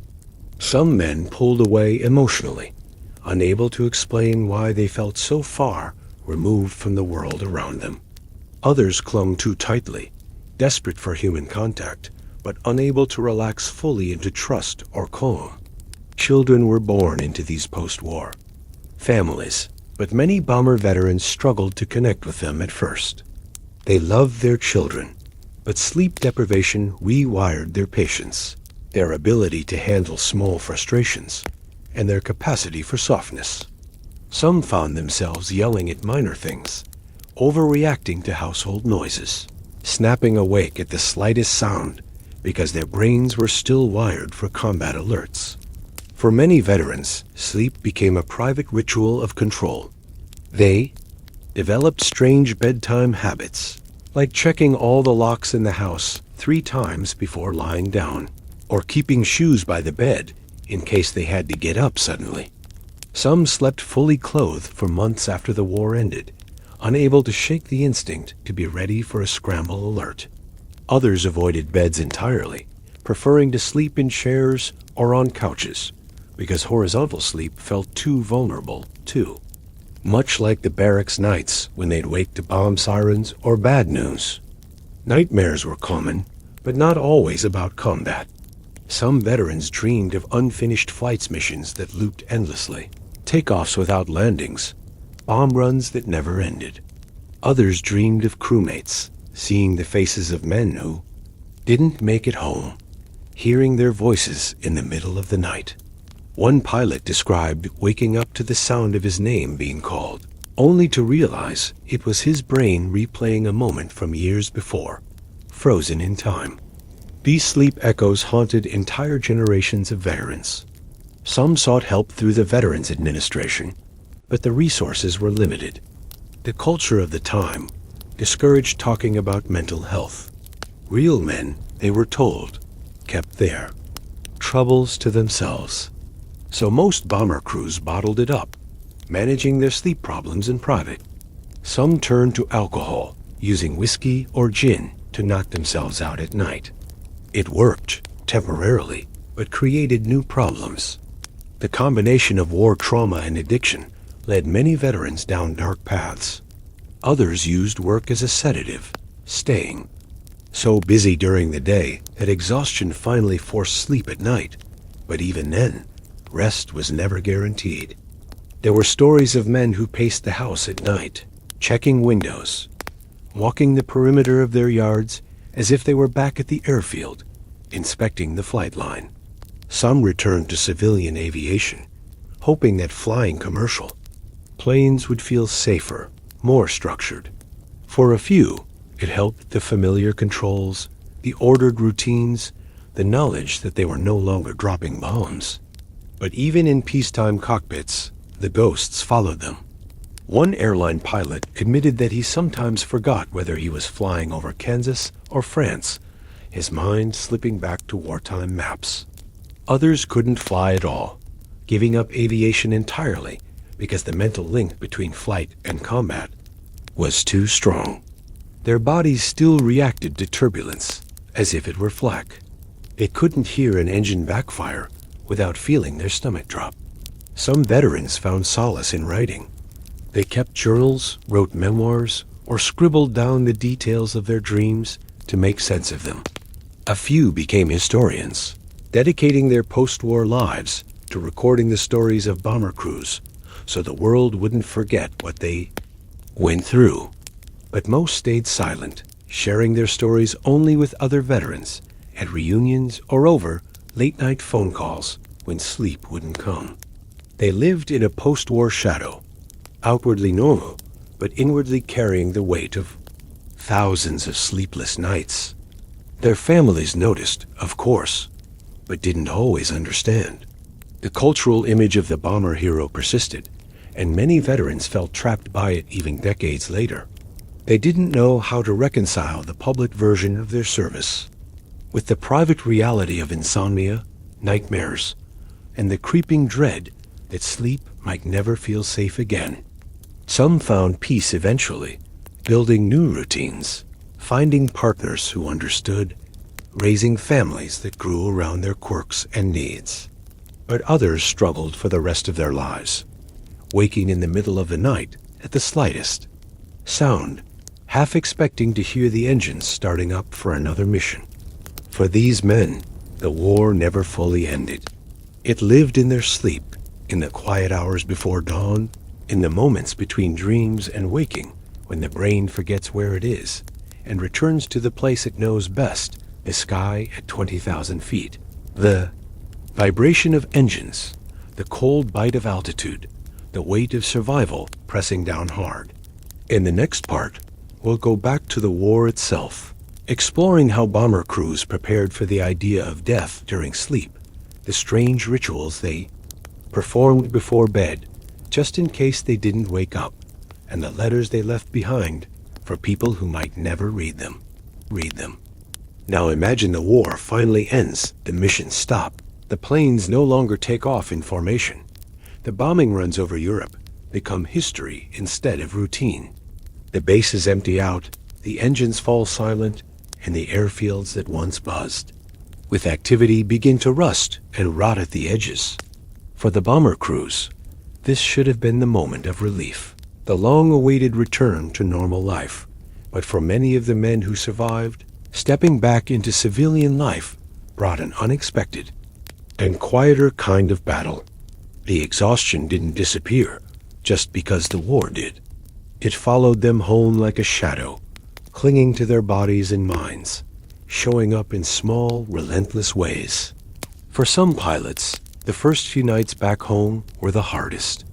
They tried to sleep in clean, soft beds, in houses with no blackout, curtains, no engines humming in the background, no fellow crewmen breathing nearby in the dark. The silence was unbearable.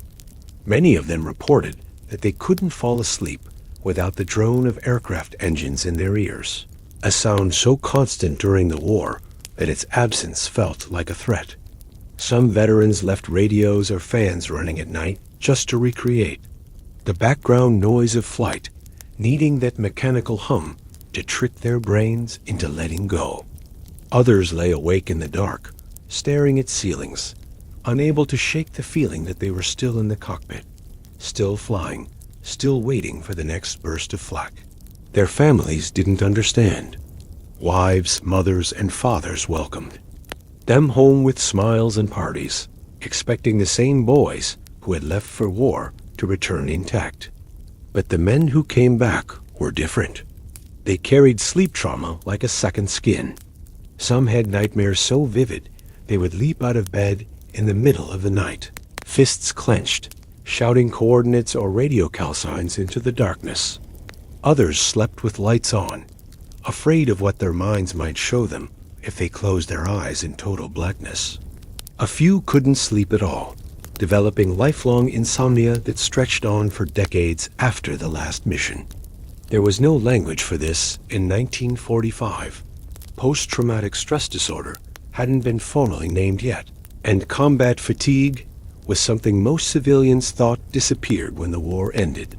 But for the bomber crews, the cycle of sleeplessness didn't stop when the bombing did. It became part of daily life. Some men couldn't hold jobs because they couldn't stay awake at normal hours. Their bodies were stuck in wartime schedules, alert at 3 a.m., exhausted at noon, unable to sink back into the rhythm of ordinary life. Others threw themselves into work compulsively, afraid that slowing down would let the memories catch up. They drank too much coffee, chain-smoked, and stayed busy to avoid stillness. But no matter how hard they tried, sleep remained a battleground. Marriage brought new complications. Wives who had waited faithfully for their husbands found themselves married to men who twitched in their sleep, who muttered about flak and formation flying, who woke up in cold sweats gripping the sides of the mattress as if it were the edge of a cockpit seat. Intimacy became complicated. Some men pulled away emotionally, unable to explain why they felt so far removed from the world around them. Others clung too tightly, desperate for human contact, but unable to relax fully into trust or calm. Children were born into these post-war families, but many bomber veterans struggled to connect with them at first. They loved their children, but sleep deprivation rewired their patience, their ability to handle small frustrations, and their capacity for softness. Some found themselves yelling at minor things, overreacting to household noises.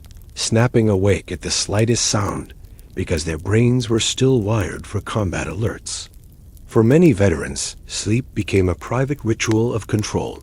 They developed strange bedtime habits, like checking all the locks in the house 3 times before lying down, or keeping shoes by the bed in case they had to get up suddenly. Some slept fully clothed for months after the war ended, unable to shake the instinct to be ready for a scramble alert. Others avoided beds entirely, preferring to sleep in chairs or on couches, because horizontal sleep felt too vulnerable, too. Much like the barracks nights when they'd wake to bomb sirens or bad news. Nightmares were common, but not always about combat. Some veterans dreamed of unfinished flights missions that looped endlessly, takeoffs without landings, bomb runs that never ended.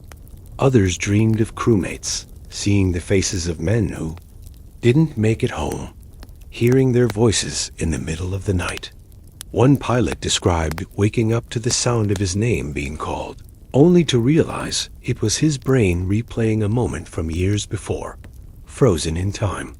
These sleep echoes haunted entire generations of veterans. Some sought help through the Veterans Administration, but the resources were limited. The culture of the time discouraged talking about mental health. Real men, they were told, kept their troubles to themselves. So most bomber crews bottled it up, managing their sleep problems in private. Some turned to alcohol, using whiskey or gin to knock themselves out at night. It worked, temporarily, but created new problems. The combination of war trauma and addiction led many veterans down dark paths. Others used work as a sedative, staying so busy during the day that exhaustion finally forced sleep at night. But even then, rest was never guaranteed. There were stories of men who paced the house at night, checking windows, walking the perimeter of their yards as if they were back at the airfield, inspecting the flight line. Some returned to civilian aviation, hoping that flying commercial planes would feel safer, more structured. For a few, it helped the familiar controls, the ordered routines, the knowledge that they were no longer dropping bombs. But even in peacetime cockpits, the ghosts followed them. One airline pilot admitted that he sometimes forgot whether he was flying over Kansas or France, his mind slipping back to wartime maps. Others couldn't fly at all, giving up aviation entirely because the mental link between flight and combat was too strong. Their bodies still reacted to turbulence as if it were flak. They couldn't hear an engine backfire without feeling their stomach drop. Some veterans found solace in writing. They kept journals, wrote memoirs, or scribbled down the details of their dreams to make sense of them. A few became historians, dedicating their post-war lives to recording the stories of bomber crews so the world wouldn't forget what they went through. But most stayed silent, sharing their stories only with other veterans at reunions or over late-night phone calls when sleep wouldn't come. They lived in a post-war shadow, outwardly normal, but inwardly carrying the weight of thousands of sleepless nights. Their families noticed, of course, but didn't always understand. The cultural image of the bomber hero persisted, and many veterans felt trapped by it even decades later. They didn't know how to reconcile the public version of their service with the private reality of insomnia, nightmares, and the creeping dread that sleep might never feel safe again. Some found peace eventually, building new routines, finding partners who understood, raising families that grew around their quirks and needs. But others struggled for the rest of their lives, waking in the middle of the night at the slightest sound, half expecting to hear the engines starting up for another mission. For these men, the war never fully ended. It lived in their sleep, in the quiet hours before dawn, in the moments between dreams and waking, when the brain forgets where it is and returns to the place it knows best, the sky at 20,000 feet. The vibration of engines, the cold bite of altitude, the weight of survival pressing down hard. In the next part, we'll go back to the war itself, exploring how bomber crews prepared for the idea of death during sleep, the strange rituals they performed before bed, just in case they didn't wake up, and the letters they left behind for people who might never read them. Now imagine the part of war that no one puts in the history books, the small, private rituals that bomber crews performed each night before trying to sleep, knowing in the back of their minds that this might be the last time they ever closed their eyes. It wasn't spoken about openly, but every man who climbed into a bomber knew the statistics. Each mission was a gamble, and survival wasn't guaranteed. Sleep became a rehearsal for death in some ways, a quiet moment of letting go, of releasing control, of accepting vulnerability. And because of this, many pilots and crewmen developed strange nighttime routines, little superstitions, and secret preparations designed to protect themselves, or at least make peace with the possibility of not waking up. One of the most common rituals was letter writing. Before missions, and often before sleep, men wrote what they called the letter in the pocket. These were goodbye letters, sealed and stashed in flight jackets or footlockers, meant for family members, wives, girlfriends, or sometimes friends in the same barracks. The letters weren't always updated after each mission, but they were reread, revised, folded, and unfolded like sacred texts. Some were long, pouring out emotions. The men could never say aloud. Others were short, just a few lines. If you're reading this, I didn't make it. Tell Mom I love her. Tell Dad I'm proud. Some men wrote to unborn children, men who wrote to friends who had already died, men who wrote to God even if they weren't sure they believed in him. And after the writing, the letters would be tucked away carefully, smoothed flat under a pillow, slipped into the lining of a flight suit, or hidden in a book beside the bed. Some men made pacts with their bunkmates. If I don't come back, send this for me. These promises were usually honored. There are stories of men digging through lockers after a friend's death, finding the envelope, addressing it in shaky handwriting, and mailing it off with no return address. This ritual wasn't just about preparing for death. It was about creating a mental boundary between wakefulness and sleep. Writing the letter allowed the mind to set down its burden for a while, to feel that at least one thing had been handled, one loose end tied. It made sleep possible, or at least less terrifying. There were also physical rituals tied to this pre-sleep preparation for death. Some pilots cleaned their boots meticulously before going to bed, not because they cared about inspection, but because they wanted to leave the world tidy in case they didn't return. Others laid out their gear in perfect order, as if setting the stage for someone else to come pick it up after they were gone. This wasn't morbid, it was practical, and in some ways, comforting. It gave the men a sense of control in a situation where control was otherwise impossible. Some airmen whispered prayers before sleep, even if they weren't religious. There were foxhole prayers, barracks prayers, cockpit prayers, murmurs in the dark, not always addressed to any specific deity, but to the universe, to fate, to anyone, or anything that might be listening.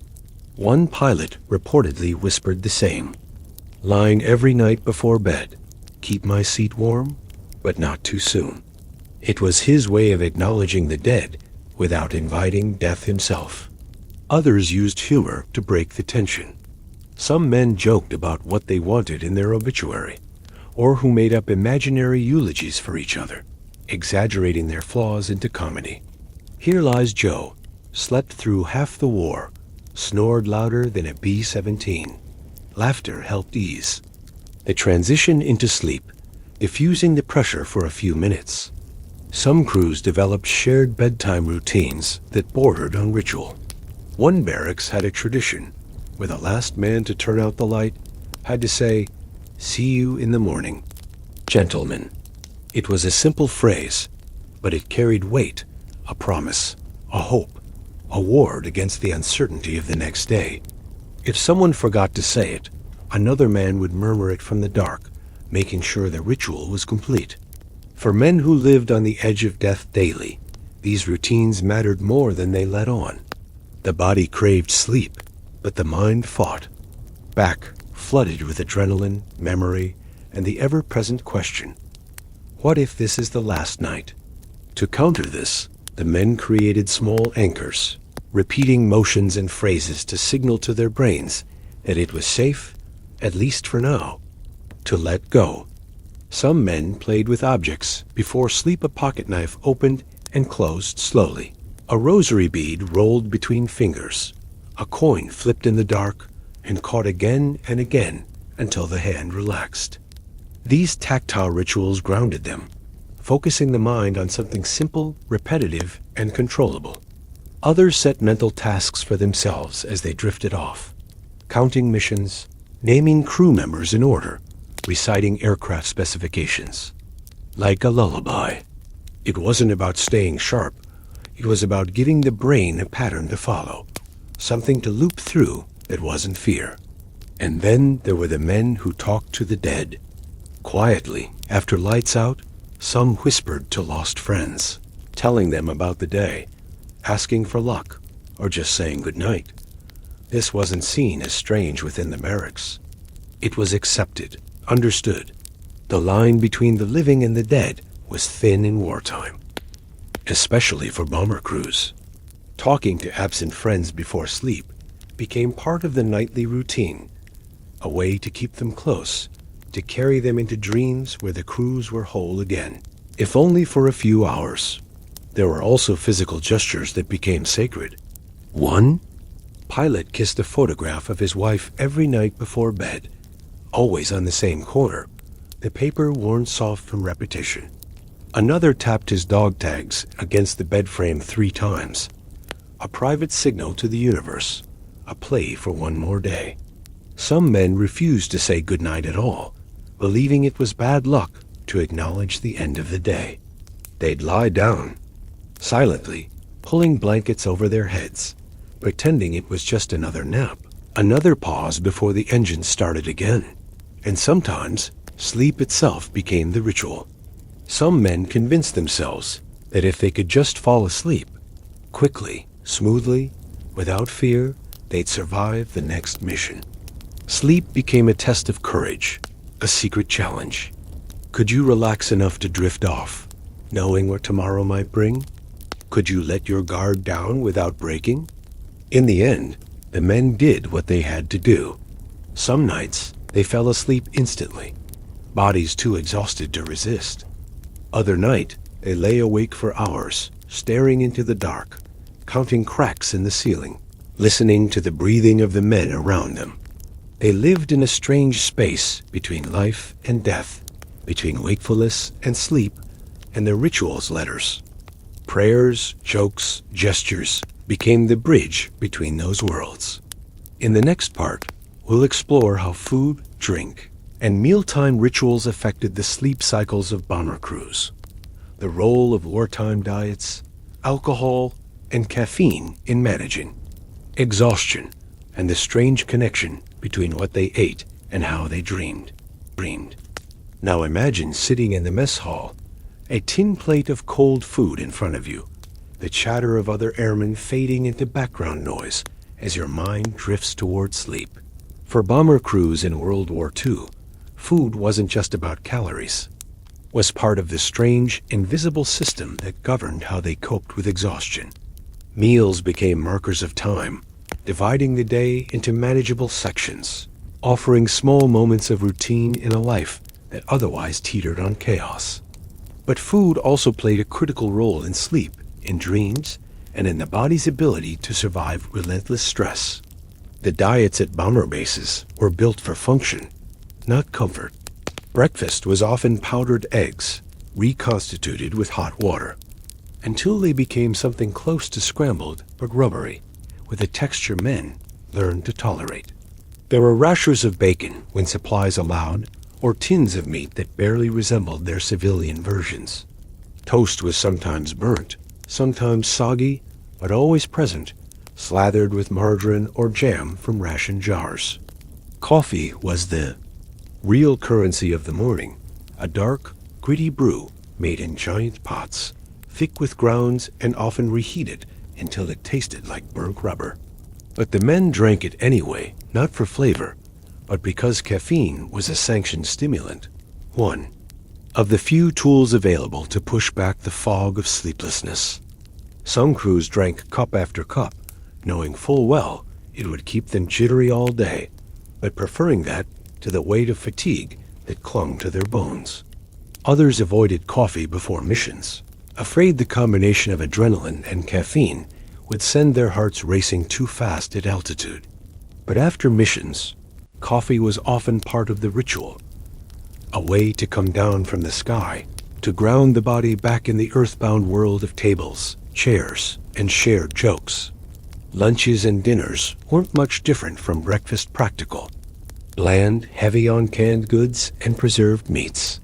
There were stews thickened with whatever vegetables could be found, boiled potatoes, sometimes spam, sometimes corned beef.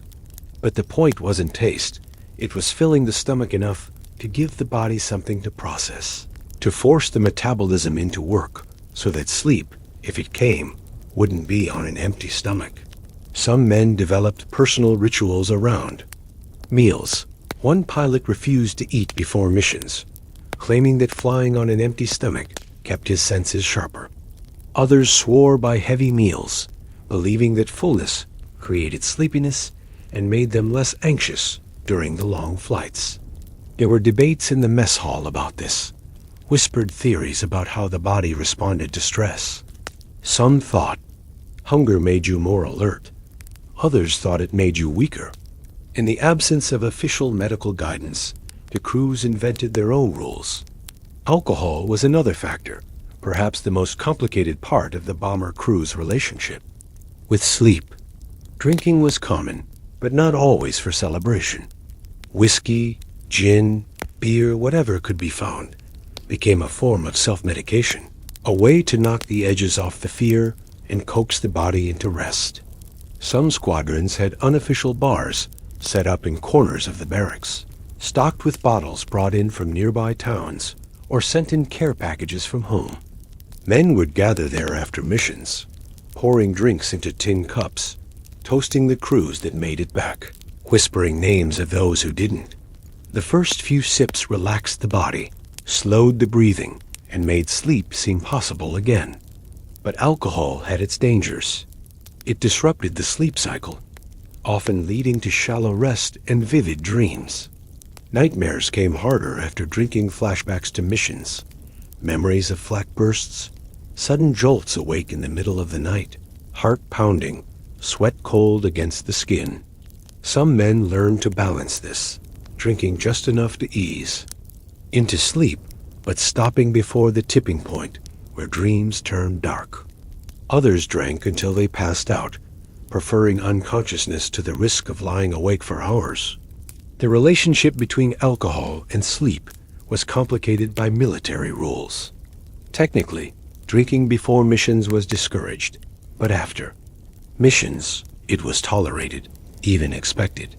There were stories of crews coming back from raids and drinking until dawn, then staggering to the briefing room for the next assignment.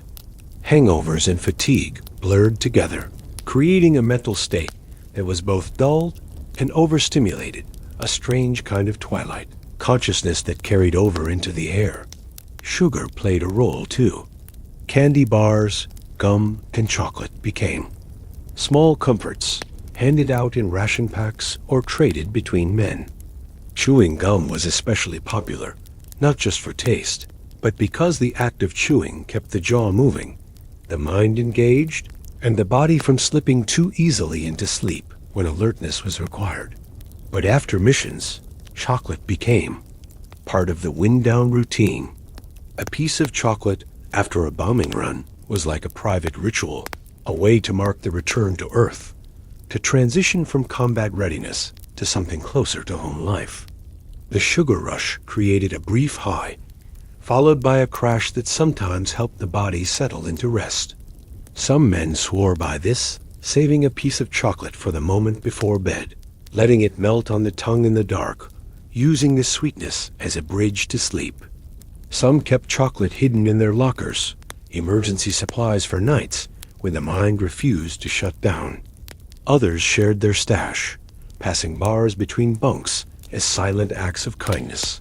Food also became part of the dreamscape. Men reported dreaming about meals constantly, not just because they were hungry, but because food represented safety, home, the opposite of combat. They dreamed of family dinners, of kitchens long gone, of smells that had nothing to do with burnt coffee or tinned meat. In these dreams, the act of eating was often tangled with the act of flying planes landing in backyards, bombers parked outside diners, crew members sitting at Thanksgiving tables, still wearing flight suits. The mind blurred survival tasks, together merging hunger with fear, rest with ritual. Some nightmares involved food directly spoiled rations turning into bombs, mess hall trays that dissolved into maps of flak zones. Others were gentler, but sadder dreams of mothers serving meals to empty chairs, of childhood kitchens where no one lived anymore. The connection between food and sleep was so deeply wired into the bomber crew's lives that it shaped their post-war habits too. Many veterans reported strange eating patterns after the war. Some avoided certain foods that reminded them of base life. Powdered eggs, canned meats, even chocolate became triggers for memory loops. Others clung to these foods, finding comfort in the familiarity, the texture of the past. Midnight snacks became common in the post-war years, as veterans who couldn't sleep found themselves wandering into kitchens in the dark, opening refrigerators and eating quietly to calm their minds. The link between eating and sleep was permanent, a pattern set during those months and years of war when meals were more than just sustenance. They were part of the machinery that kept men functioning. In the barracks, mealtime wasn't just about nutrition. It was about signaling to the body that time was passing, that there was still a rhythm to life even in the face of death. Breakfast meant you'd survive the night. Dinner meant you'd survive the day. A drink meant you could let go for a few hours. A piece of chocolate meant you were still human, still alive, still capable of tasting something other than fear. In the next part, we'll step into the world of medicine, exploring the pills, potions, and experimental sleep treatments given to bomber crews during the war, and how pharmacology became another battlefield in the war for rest. Now imagine the medical kits, the little canvas pouches handed out at bomber bases, filled with more than just bandages and antiseptics. Hidden inside those small packages, or quietly dispensed by flight surgeons and medics behind closed doors, were the chemical tools of survival. Pills to wake you up, pills to knock you out, tablets and powders that became part of the invisible machinery that kept bomber crews functioning on the edge of human endurance. Wartime medicine during World War II wasn't just about treating wounds. It was about managing sleep and wakefulness in ways that would seem shocking today. The science of pharmacology was still young, but the demands of total war pushed it into strange, experimental territory. For bomber pilots and crews, this meant living in a world where chemistry became part of the daily routine. A quiet war fought inside the bloodstream. The most common drug was benzedrine, an early form of amphetamine, handed out in little white tablets before missions.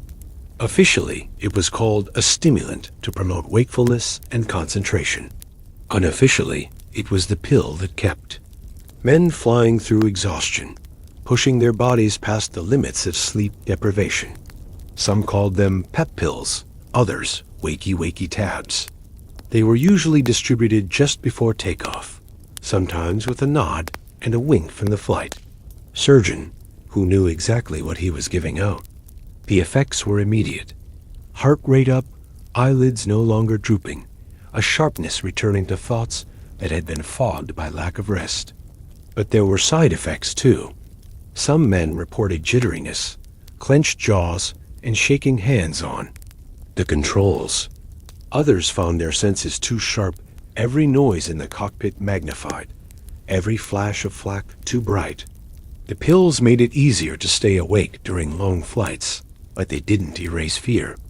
They sometimes intensified it, creating a feedback loop of adrenaline and chemically induced alertness that left men wired for hours after landing. Coming down from Benzedrine was rough. The body crashed hard. Fatigue returned with a vengeance, magnified by the stimulant's toll on the nervous system. Sleep after missions became nearly impossible without help. So many crews turned to the other side of the medical kit: sedatives. These were usually barbiturates, like Seconal or Nembutal, known colloquially as goofballs or blue bombs. They were handed out sparingly at first, but as the war dragged on, their use became more common, especially among bomber crews flying back-to-back missions. The pills worked. They shut down the racing mind, allowed sleep to come fast and deep, but they also created a dangerous cycle. Uppers to fly, downers to sleep, a chemical pendulum swinging back and forth with each mission. Some men managed this balance carefully, rationing their pills, taking half doses, trying to maintain control. Others slipped into dependency without realizing it. The war blurred the line between medical necessity and habit. Flight surgeons sometimes kept unofficial records of who needed what, adjusting doses based on whispered conversations in the infirmary. "Doc, I haven't slept in 2 days. Doc, my hands won't stop shaking. Doc, just give me something so I can get through tomorrow." And the pills changed hands quietly, under the radar of official reports. Some men carried extra Benzedrine in their pockets during missions, popping a second tablet halfway through the flight if their minds started to drift. Others kept the pill under their tongue, dissolving it slowly during critical moments, bound runs, evasive maneuvers, the long silent return across the channel. On the flip side, some men pocketed sedatives from the medics, hiding them away for nights when the nightmares got too bad, when the thought of lying awake in the dark was worse than the risk of grogginess the next morning. Some mixed pills with alcohol, chasing down barbiturates with whiskey in an attempt to guarantee sleep. It worked sometimes, but at a cost. The combination of sedatives and booze led to heavy, dreamless sleep, the kind where you woke up disoriented, unable to remember where you were for the first few minutes of the day.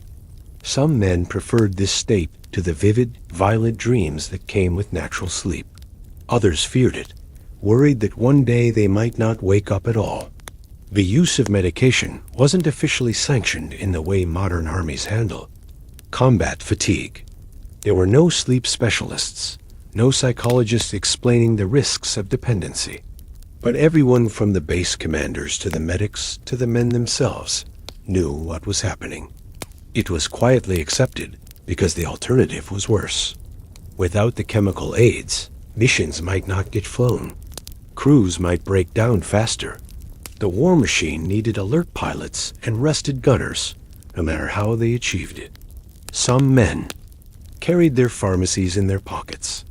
A few Benzedrine tablets wrapped in tissue paper. A couple of barbiturates stashed in a cigarette case. The pills became talismans, psychological safety nets. Just knowing they had them made the terror of exhaustion feel a little more manageable. There were other remedies too, less official, but equally common. Some men chewed raw coffee beans during missions, keeping them in their cheeks like tobacco. Others used smelling salts before takeoff, snapping themselves awake with the sharp sting of ammonia inhalants. There were rumors of morphine being used recreationally, though this was rare among bomber crews. Morphine was mostly reserved for serious injuries, kept in glass syrettes and first aid kits, but a few men admitted to taking small doses after missions, not to sleep, but to feel numb, to silence the nerves that kept buzzing even after the plane had landed. The long-term effects of these chemical routines weren't understood at the time. No one thought about addiction or neurological damage. The focus was on the next mission, the next night's sleep, the next day's survival. But some men carried the habits home after the war. Veterans reported difficulty sleeping without pills, becoming dependent on sedatives to find rest in civilian life. Others struggled with stimulant withdrawal, their bodies no longer able to function without the chemical kickstart. Some sought medical help post-war. Others managed on their own, quietly battling the ghosts of war chemistry in private. The pharmacological war was a secret one, fought behind the scenes of the larger conflict.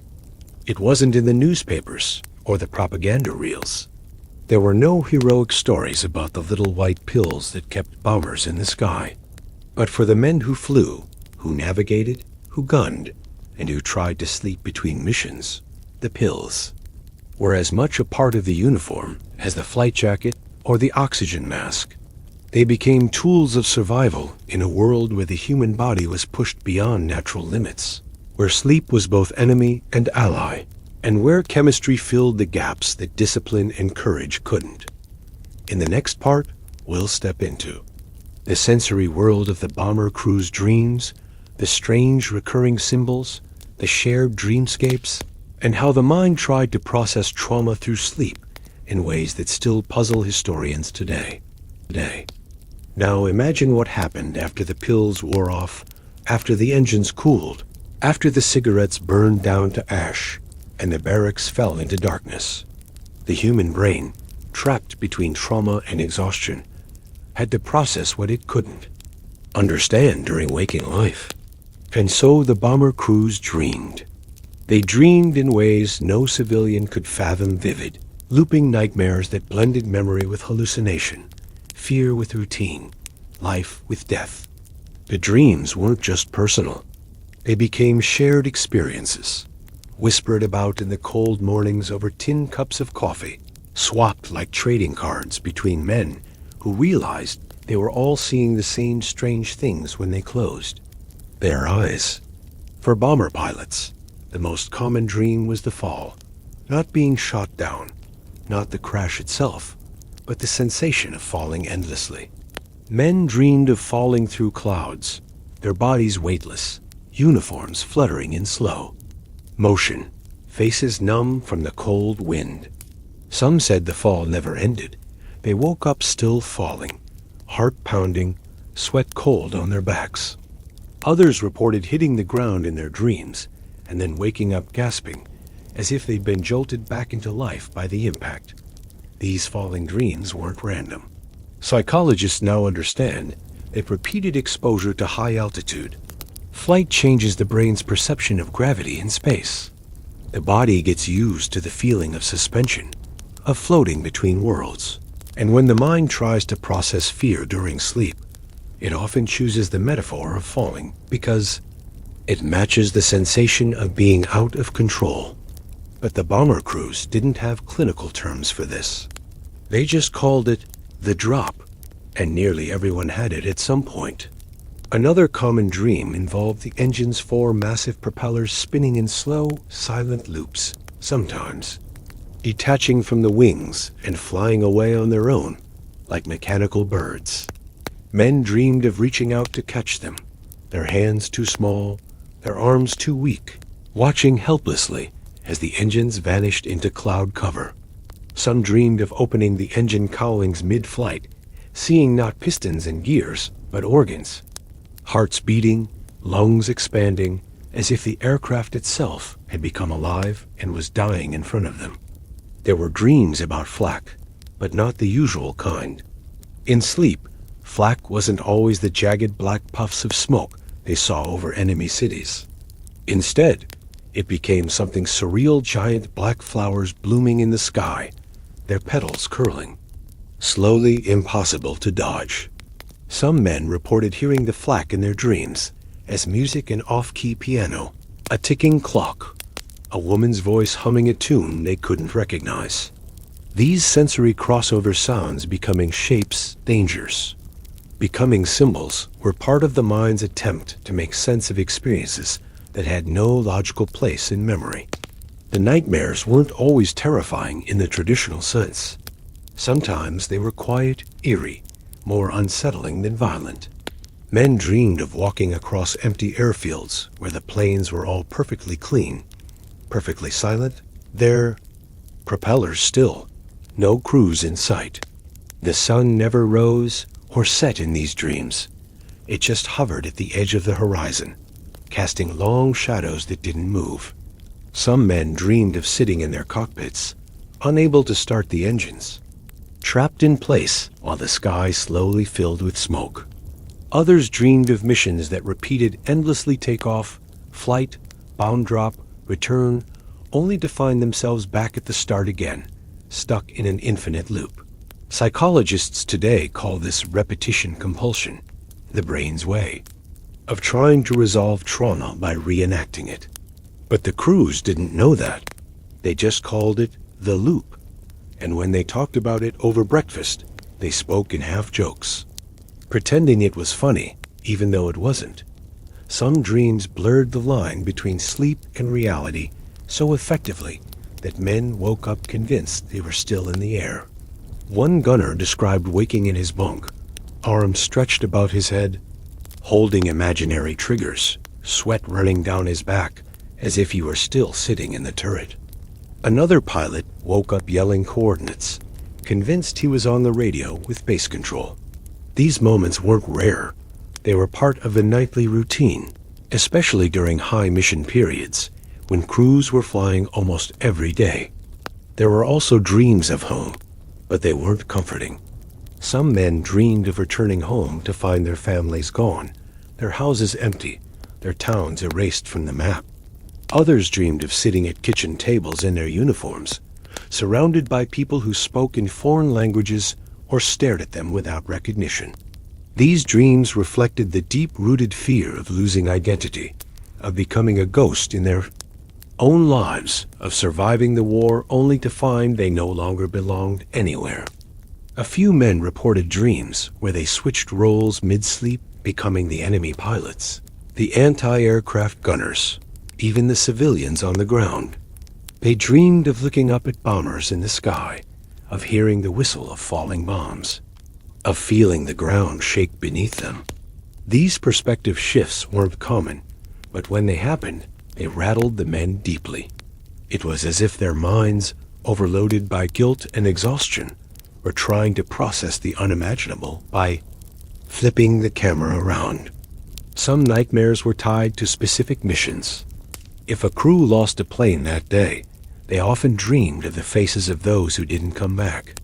Not in violent scenes, but in strange, frozen images, seeing a friend standing at the end of the runway, waving silently, or sitting at the edge of the bed in the barracks, looking perfectly normal, but somehow out of place. These weren't hallucinations, but they came close, especially in the blurred state, between sleep and waking, when the brain couldn't tell the difference between memory and imagination. There were dreams about equipment, two altimeters that spun uncontrollably, bomb bay doors that wouldn't close, radios that only broadcast the sound of static or distant crying.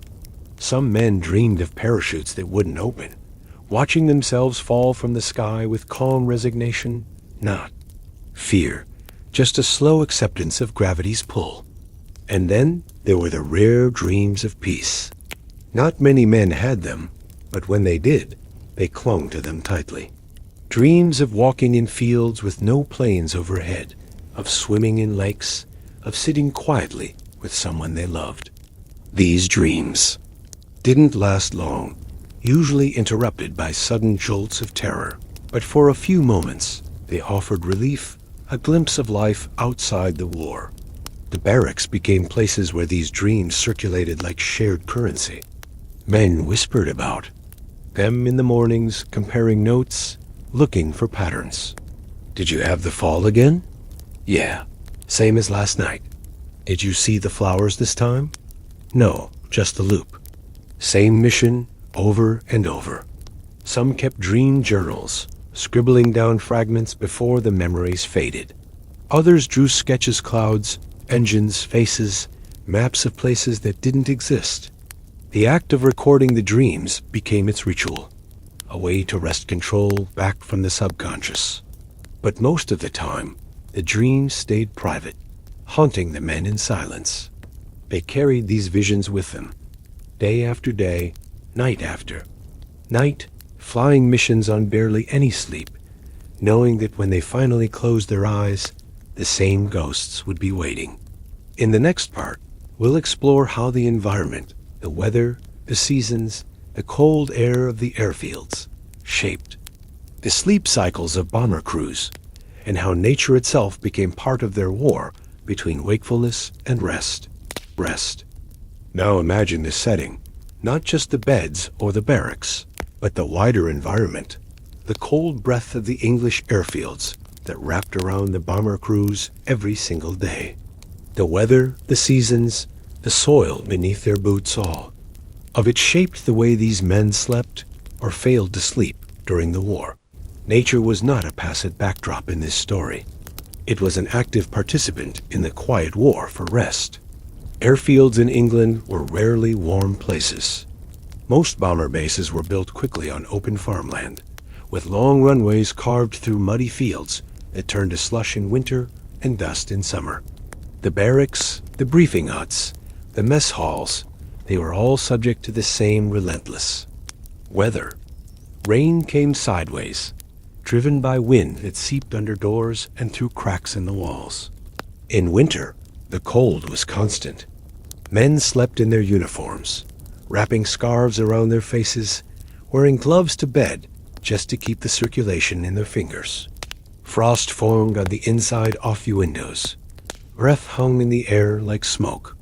The thin army-issue blankets were never enough, but layering too many made it hard to move, so some men chose to sleep cold rather than risk waking up tangled, trapped in fabric, the panic of being confined feeding into their dreams. The cold changed how they slept. It made falling asleep harder, but it also made waking sudden and sharp. Some men preferred this, believing that the cold kept them alert, kept their minds from drifting too far into dangerous dreams.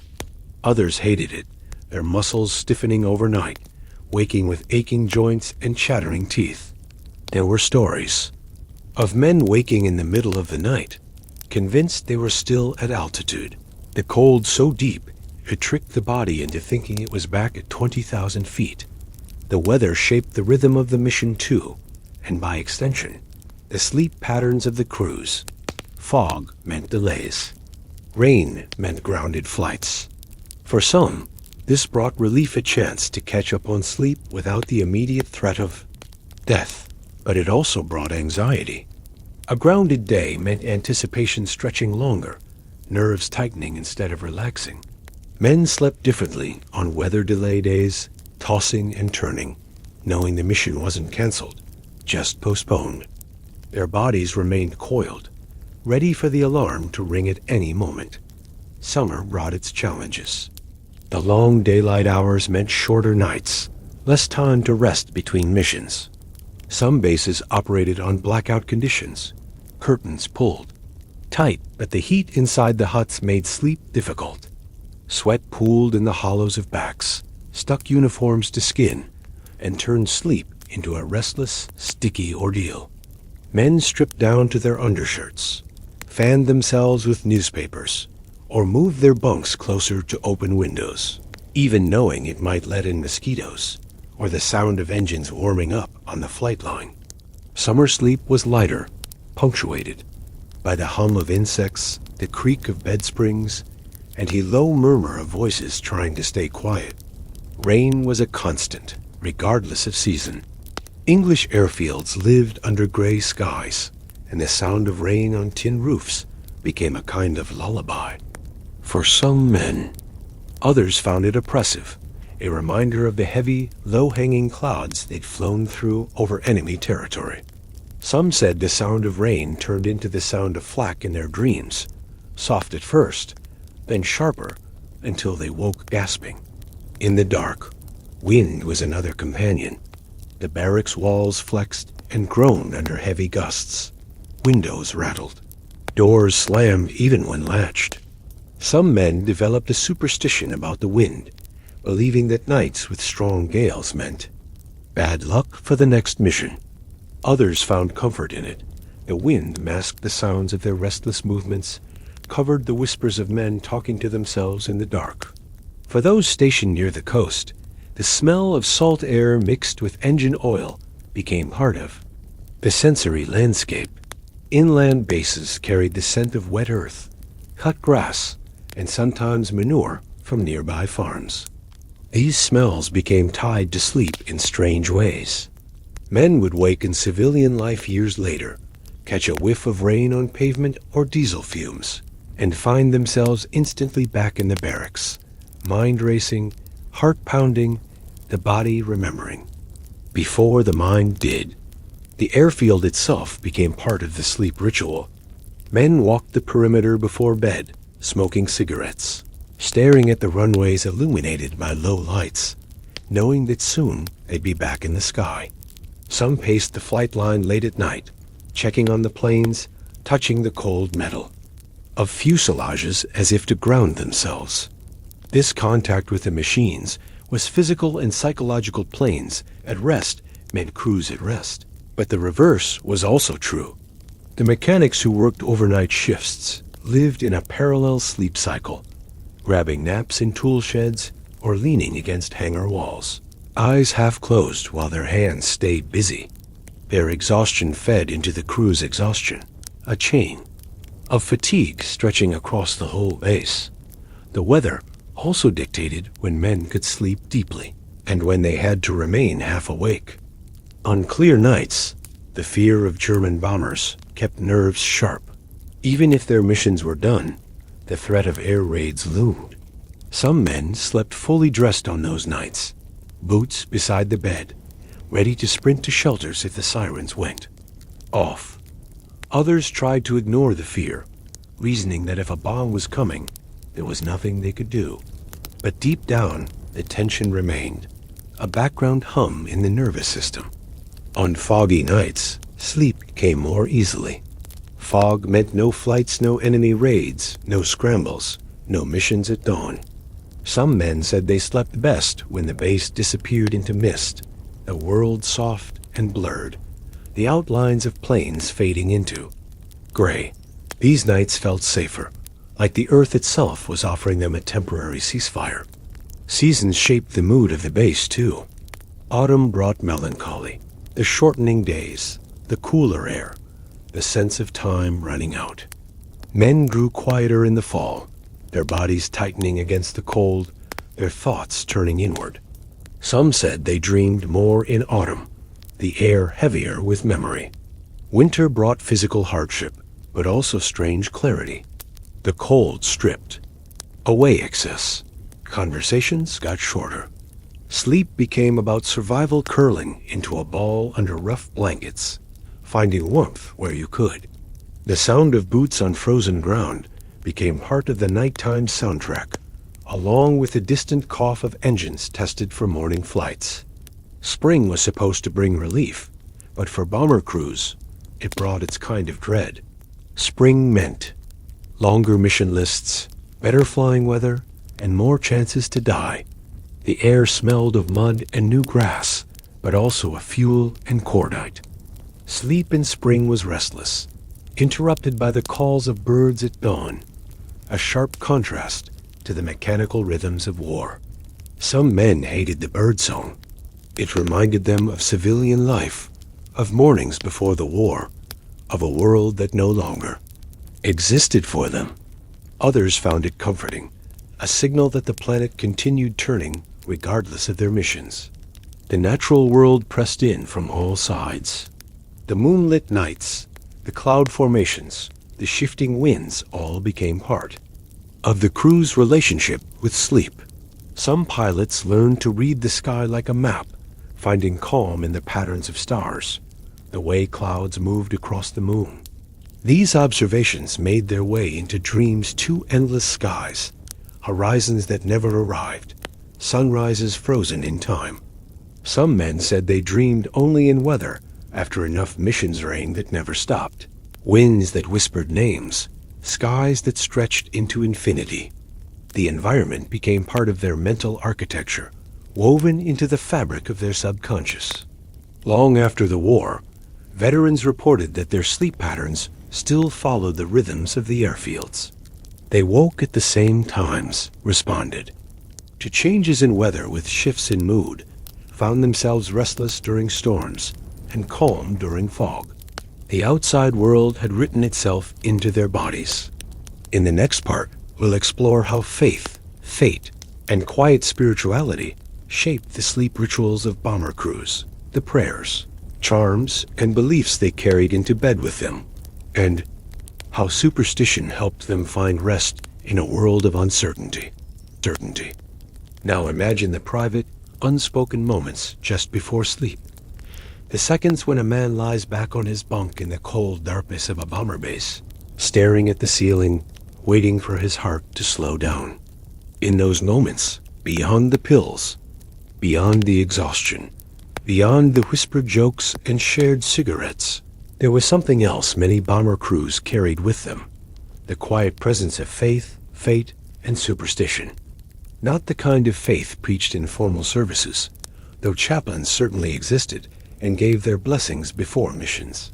This was something quieter, more personal, more desperate, a patchwork of small beliefs stitched together by men who weren't sure they would survive the next day. It wasn't about theology. It was about control, or the illusion of it. When you live in a world where death can come suddenly and randomly, the human mind reaches for rituals, for charms, for whispered bargains with the universe. And sleep, for bomber crews, was one of the places where those rituals came out most clearly. Some men prayed before bed, but not always to God. They prayed to the sky, to luck, to fate itself.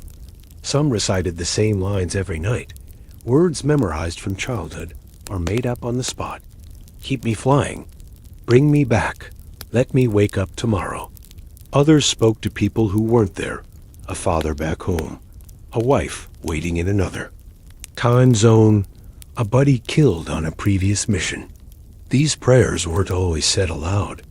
Sometimes they lived only in the mind, whispered silently while eyes fluttered shut, a last thought before drifting into dreams. There were physical objects two charms carried into bed, like armor against nightmares. A rosary tucked under a pillow, a St. Christopher medal held in a clenched fist. Some men wore religious medals, not out of devotion, but because someone they loved had given it to them, and removing it felt like tempting fate. Others kept secular charms, a rabbit's foot, a coin from home, a piece of cloth cut from a girlfriend's dress.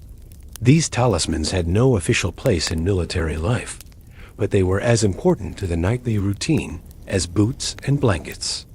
Men developed private superstitions about sleep itself.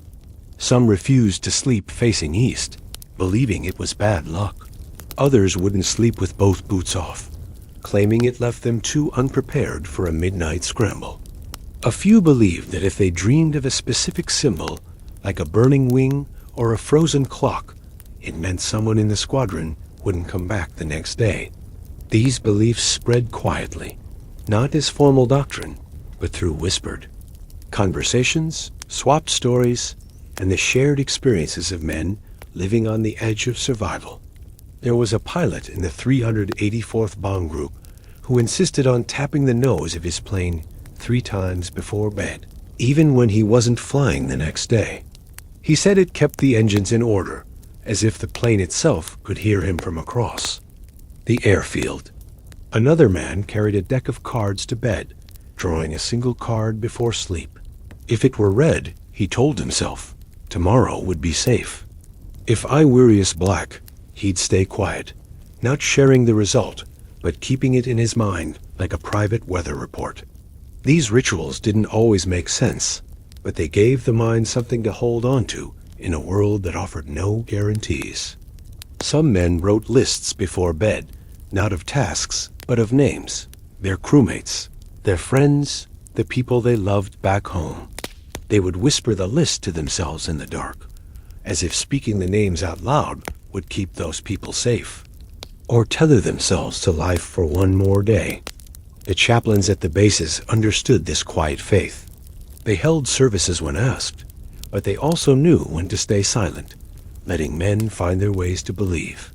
Some chaplains walked the barracks at night, not preaching, just being there.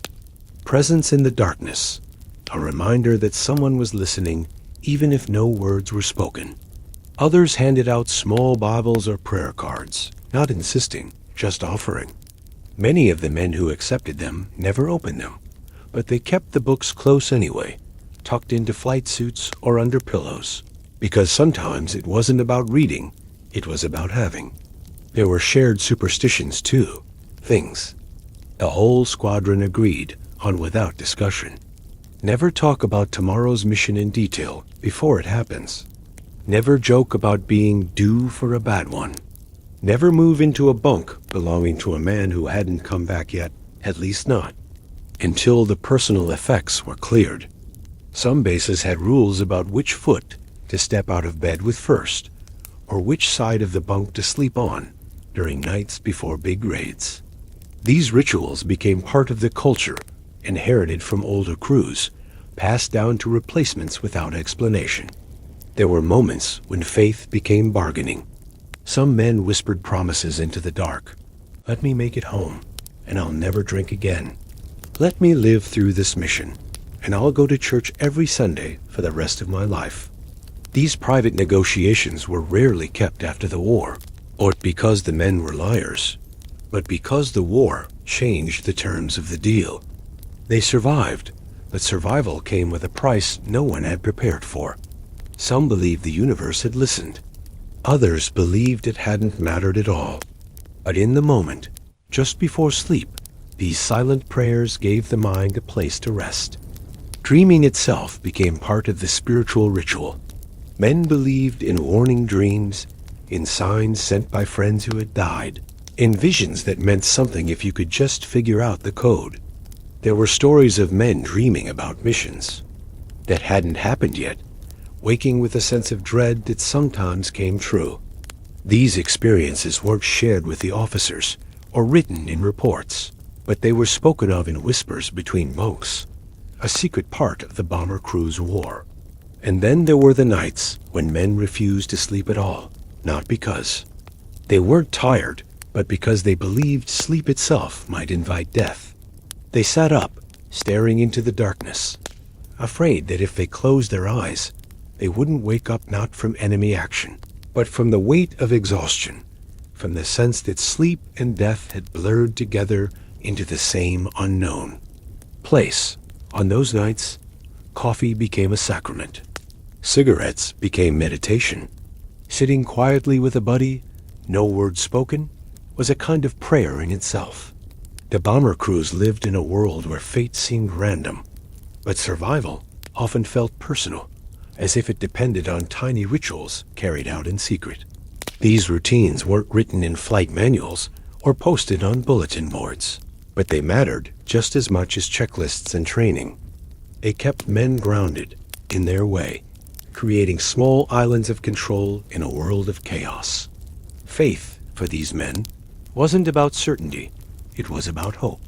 It was about finding a way to lie down in a cold bunk, close tired eyes, and believe, if only for a few hours, that they'd wake up again. In the next part, we'll return to the planes themselves, exploring how bomber crews sometimes tried to sleep in flight during long missions in freezing conditions, thousands of feet above. The Earth, trapped in metal machines that became their second homes. Now imagine trying to sleep while flying trapped inside a B-17 or a Lancaster, 20,000 feet above the Earth. Engines roaring all around, the skin of the aircraft so cold it burns through gloves if you touch it too long. For bomber crews during World War II, sleep sometimes happened not in beds, but in the sky itself. It wasn't planned. It wasn't safe, but it was real. The human body, pushed past its limits, finds ways to shut down, even mid-flight. These weren't full naps, but fragments of sleep moments stolen between duties, flashes of unconsciousness, lasting seconds or minutes, what modern science now calls microsleep. Back then, the men had no words for it. They just called it blinking out or zoning. It usually happened during the long, straight sections of a mission, the monotonous hours of steady flight between takeoff and the target, or the endless crawl home across the channel after the bombs had been dropped. Pilots gripped the controls, staring into the haze, eyes locking onto the tail of the plane in front of them, their brains slipping into semi-awareness. Some swore they could feel themselves drift and snap back in milliseconds, like flickering lights. Others only realized they'd fallen into a half-sleep when they jerked awake, hands still on the yoke, the aircraft holding steady not because of skill, but because of momentum and luck. In the nose of the bomber, bombardiers sometimes closed, one eye behind the sight, telling themselves it was just to rest the muscles, but slipping into a kind of waking dream. Navigators hunched over maps, pencils still in hand, heads nodding forward for seconds at a time before snapping back up. Gunners, stuck in tiny glass turrets with nothing to do until enemy fighters appeared, leaned against the sides of their stations, letting their bodies rest even when their minds remained half alert. The engine's constant vibration lulled the body into this state. The sound was so loud it became background noise, a deep mechanical hum that numbed the senses and hypnotized the brain. Oxygen masks made it worse. Breathing cold air from rubber. Hoses created a rhythm that mimicked sleep breathing, slow and steady, tricking the nervous system into thinking it was bedtime, even when the sky outside was hostile and full of flak. The cold added another layer. At altitude, temperatures dropped to minus 40 degrees. Crews wore electrically heated suits, thick gloves, layers of leather and wool, but still the chill seeped in. Cold slows the body, slows the mind, creates a kind of suspended animation. Some men said they dreamed with their eyes open, looking out over endless clouds while their thoughts floated far from the cockpit. There were stories of gunners waking up with frost on their eyelashes, unsure how long they'd been out. One tail gunner reported coming back to full consciousness with his finger still on the trigger, unsure if he dreamed the enemy fighters he thought he saw, or if he'd fired. Another man, a radio operator, once realized he'd fallen asleep while sending a transmission, his hand tapping meaningless dots and dashes into the key. These slips weren't always dangerous, but sometimes they were. There were accidents caused by exhaustion in the air, collisions between planes when pilots drifted too far from formation, and missed turns that forced bombers off course into more dangerous airspace. But the crews didn't have a choice. Sleep came for them whether they wanted it or not. The body has limits, and war didn't care. Some crews developed informal systems to help each other through these moments. Co-pilots took turns keeping, the other awake, nudging arms, cracking jokes over the intercom, tapping shoulders when heads drooped too low. In the gunners' turrets, buddies called each other on the radio every few minutes just to hear a voice, to remind each other they were still alive, still there. There were rituals for staying awake in flight, chewing gum until the jaw ached, biting the tongue until it bled slightly, snapping rubber bands against wrists.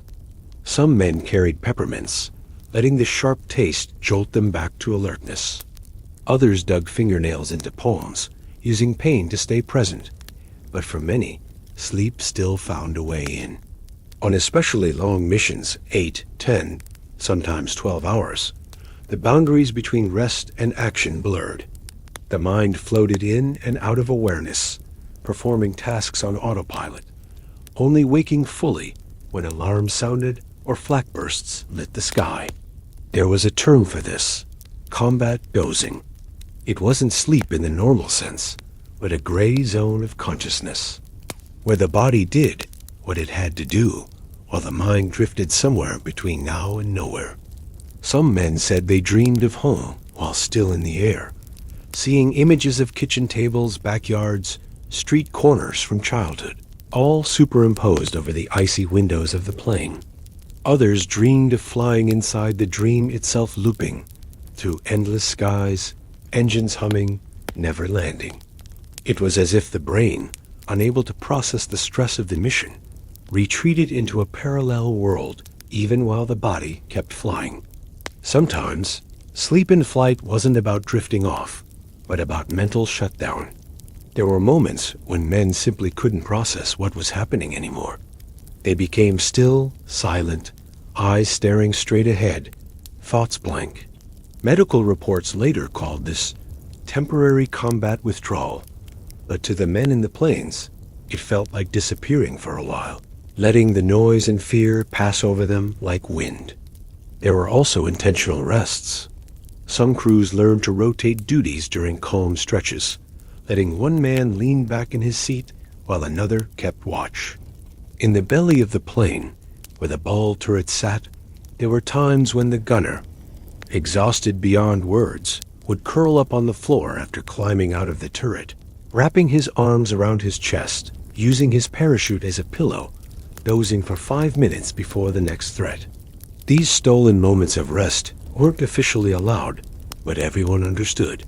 Even officers who were sticklers for discipline looked the other way sometimes, knowing that a crew on the edge of collapse was more dangerous than a crew that bent the rules.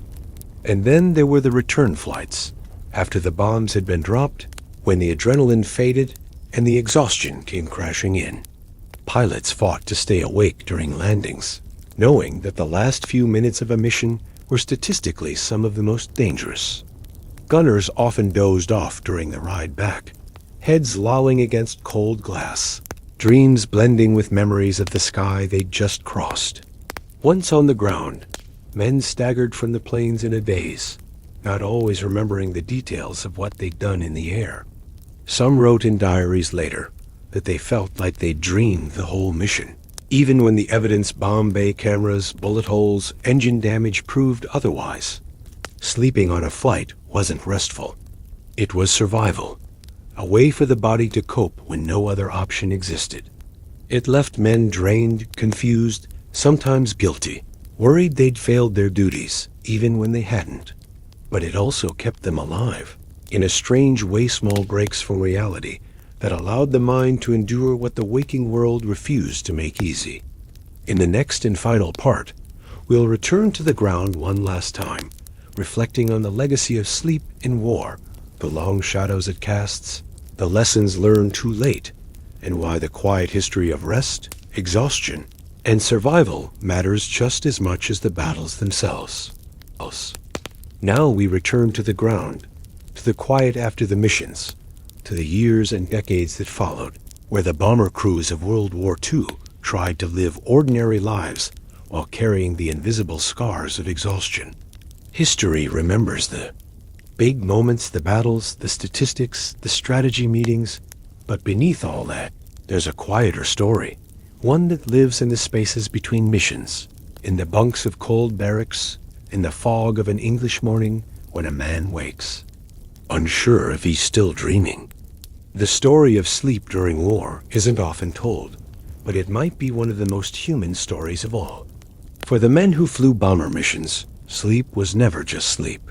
It was a battlefield of its own, a place where memories replayed themselves, in loops where bodies craved rest, but minds recoiled from the nightmares waiting behind closed eyes. Long after the last engines were silenced, the last bombs dropped, the last missions flown, many of these men continued to fight that quieter war, one where the enemy wasn't in the sky, but inside their minds. Some carried their sleep rituals into civilian life.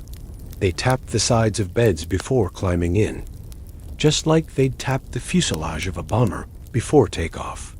They kept their boots near the door, even decades after retirement, just in case they needed to get up quickly. Others developed lifelong habits of checking locks 3 times before bed, pacing the house at night, or sleeping lightly, ears always half listening for alarms that would never come again.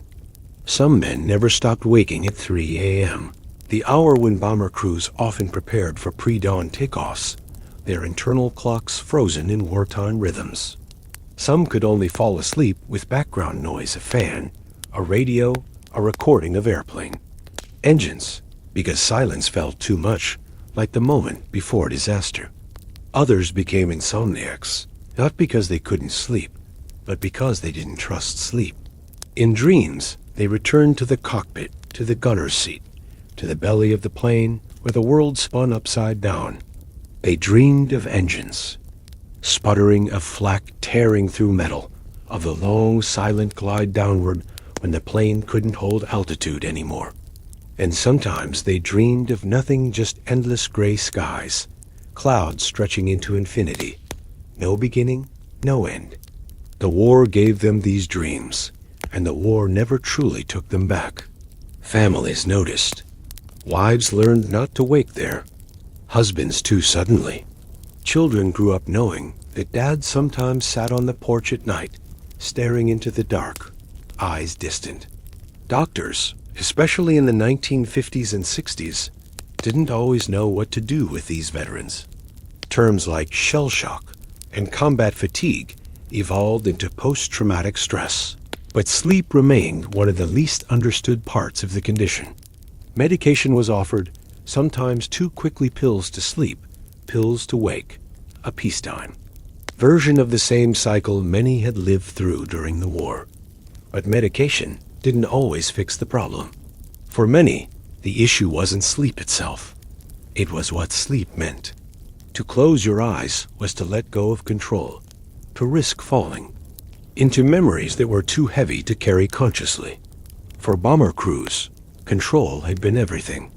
In the air, they lived or died by checklists, by formation flying, by discipline.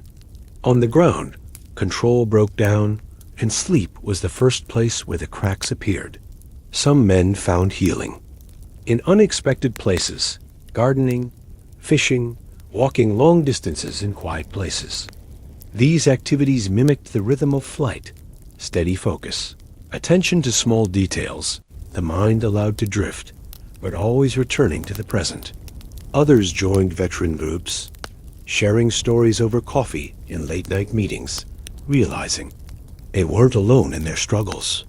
There were men who kept flying after the war, becoming commercial pilots or flight instructors. For some, staying in the air was the only way to feel normal again. But even then, sleep followed them like a shadow, sometimes better, sometimes worse. They learned to manage it, but it never fully left. The story of sleep in war is rarely honored with medals or memorials, but maybe it should be. Sleep is where the human side of history lives in the quiet, in the moments between action, in the unseen battles fought in the mind. The bomber crews of World War II didn't just fight in the sky. They fought in their bunks, in their dreams, in the long nights after missions when the world slowed down enough for memory to catch up. They carried that fight into old age, into the nursing homes where they still woke up before dawn, into the hospice beds where they whispered coordinates to nurses who didn't understand, into the final dreams where maybe, just maybe, the engines were quiet, the skies were clear, and the landing gear finally touched down on solid ground. Today, when we think about war, we often focus on courage, sacrifice, tactics, and victory. But there's another side, a softer, more fragile history that exists in the spaces between missions, in the rituals of rest, in the fight to fall asleep and stay there. That quiet history matters. It reminds us that soldiers are not just warriors, are human beings with hearts that race, hands that tremble, and minds that don't always shut off when the danger ends. The legacy of bomber crews isn't just about the missions they flew. It's about the nights they survived between those missions, the mornings they woke up when so many others didn't, and the lifetime they spent learning how to live with that. Their story is still unfolding, told in whispered memories at reunions, in journal entries left behind in attic boxes, in the dreams of their children and grandchildren, who grew up wondering why Grandpa sat up all night staring at the sky. Quiet war history is not just about airplanes or bombs. It's about sleep, about survival, about the unseen battles no one talks about.